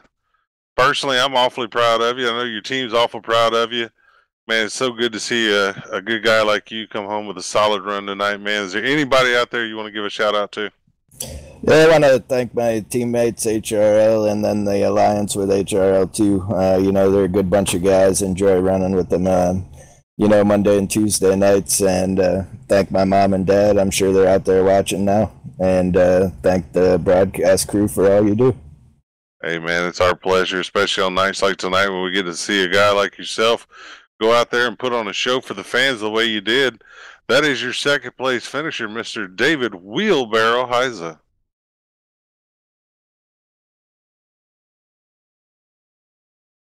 Well, it is time to talk to our winner, Mr. 4 out of the last 5, Jared Mogard. What's going on, man? Not much. I'm wore out.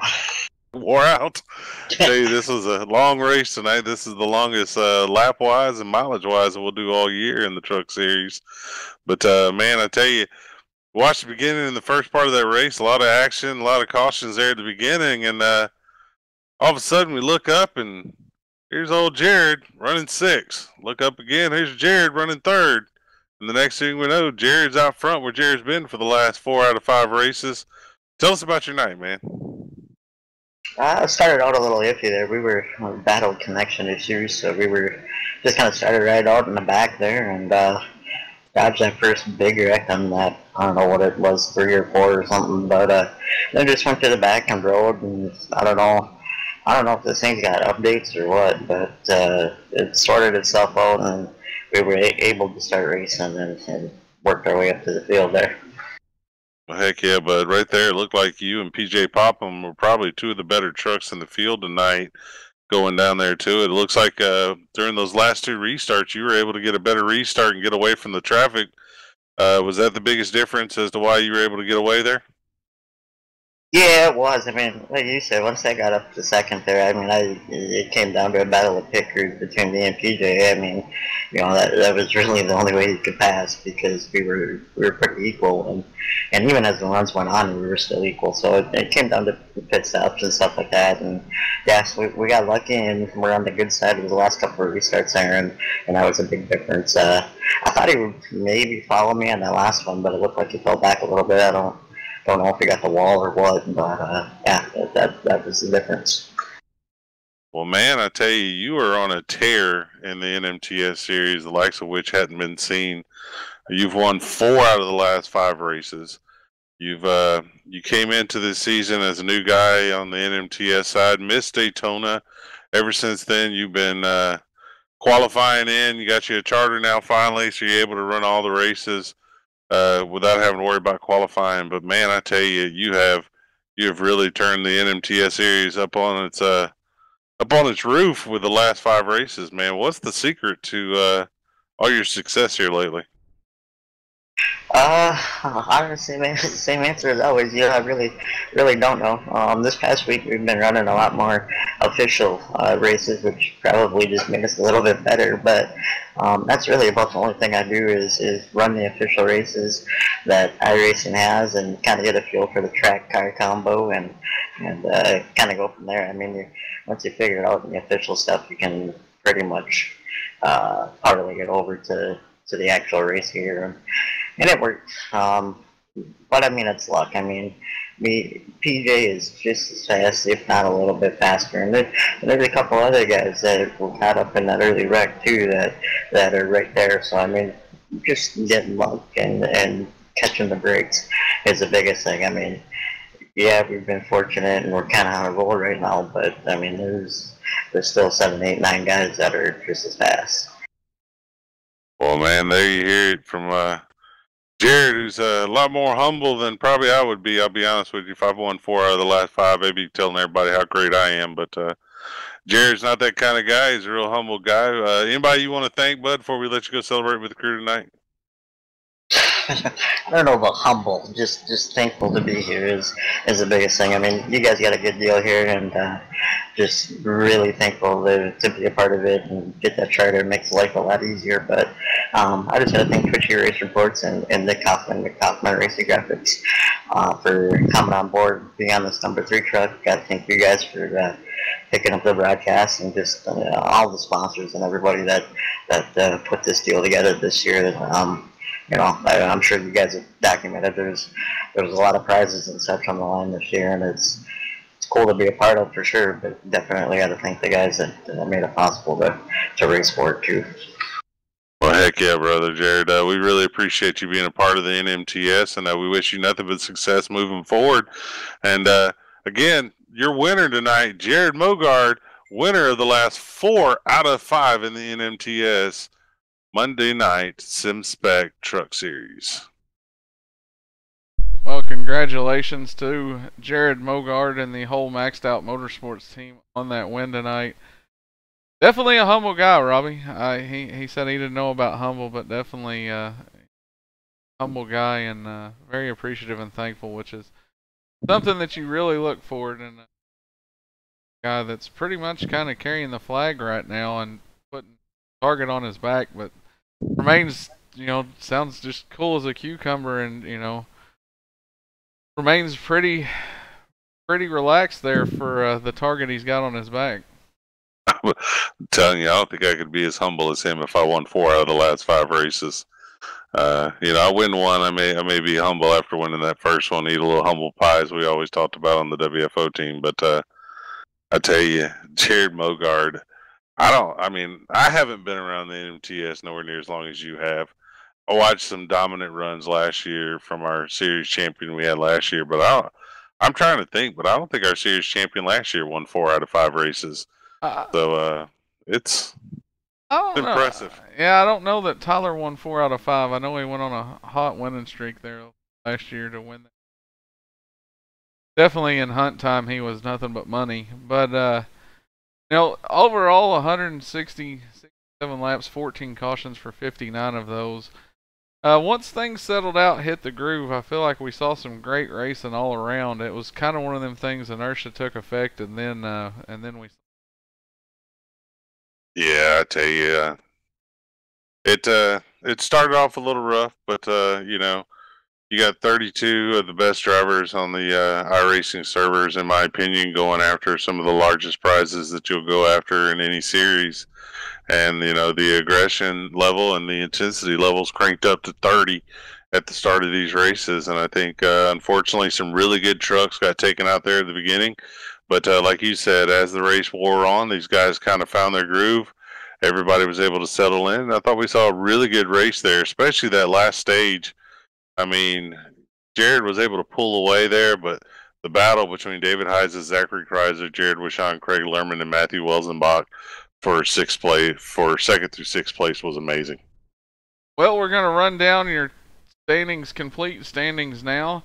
Once again, Jared Mogard started in the 8th position, going to bring it home first. David Heise, career high finish for that driver. Out of Indiana, started 11th, brought it home in 2nd. Zach Kreiser, big mover on the night. 19th to 3rd. Jared Wishon in 4th. Craig Lerman going to round out your top 5. Yeah, your biggest mover and hard charge of the night is going to be the 6th place finisher, Matthew Welzenbach. He picked up 24 positions, started 30th, finished 6th. Kelsey Rogers, your pole sitter tonight, unfortunately had a couple incidents, went from 1st to 7th. PJ Popham, another guy that looked like he had a chance to win this race tonight, but there at the end had some contact with the wall late and fell back. Brady Briggs, another driver that battled back from contact to come home in 9th place. And Blake Falone rounds out your top 10. Brady Briggs actually going to carry the flag for WFO Motorsports tonight, being the highest finishing WFO driver. In 11th, you're going to find Joseph Anwar. 12th will be Austin Tremblay out of Ohio in his 2nd start with the NMNTS series. 13th will be John Kennedy. another WFO driver, and Zach Lindgren. 15th, rounding out your top 15, will be Gordon Larson Jr.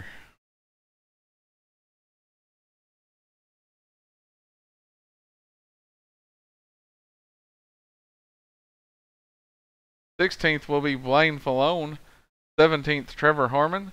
18th, Michael Redding. 19th, Spence Thompson. 20th, Jerry Glenn.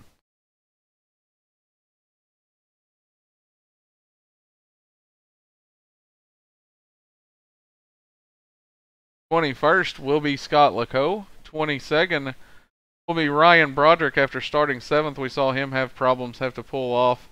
Tough break for Broderick. 23rd will be Ronald White. 24th, Derek Robinson. 25th will be Sawyer Ott. 26th, Anthony C. 27th, Aiden Young. Caught up in that early wreck. 28th, a heartbreak for Ryan W. Daniels. You heard him out in the chat, completely dejected there, getting caught up in one of the early incidents. Joe Burchett, 29th after starting 3rd. Jackson Allen, of course, heartbreak, lap 1 for the driver out of Virginia. 31st will be James McKee. And that will round out your 31 truck field for the season.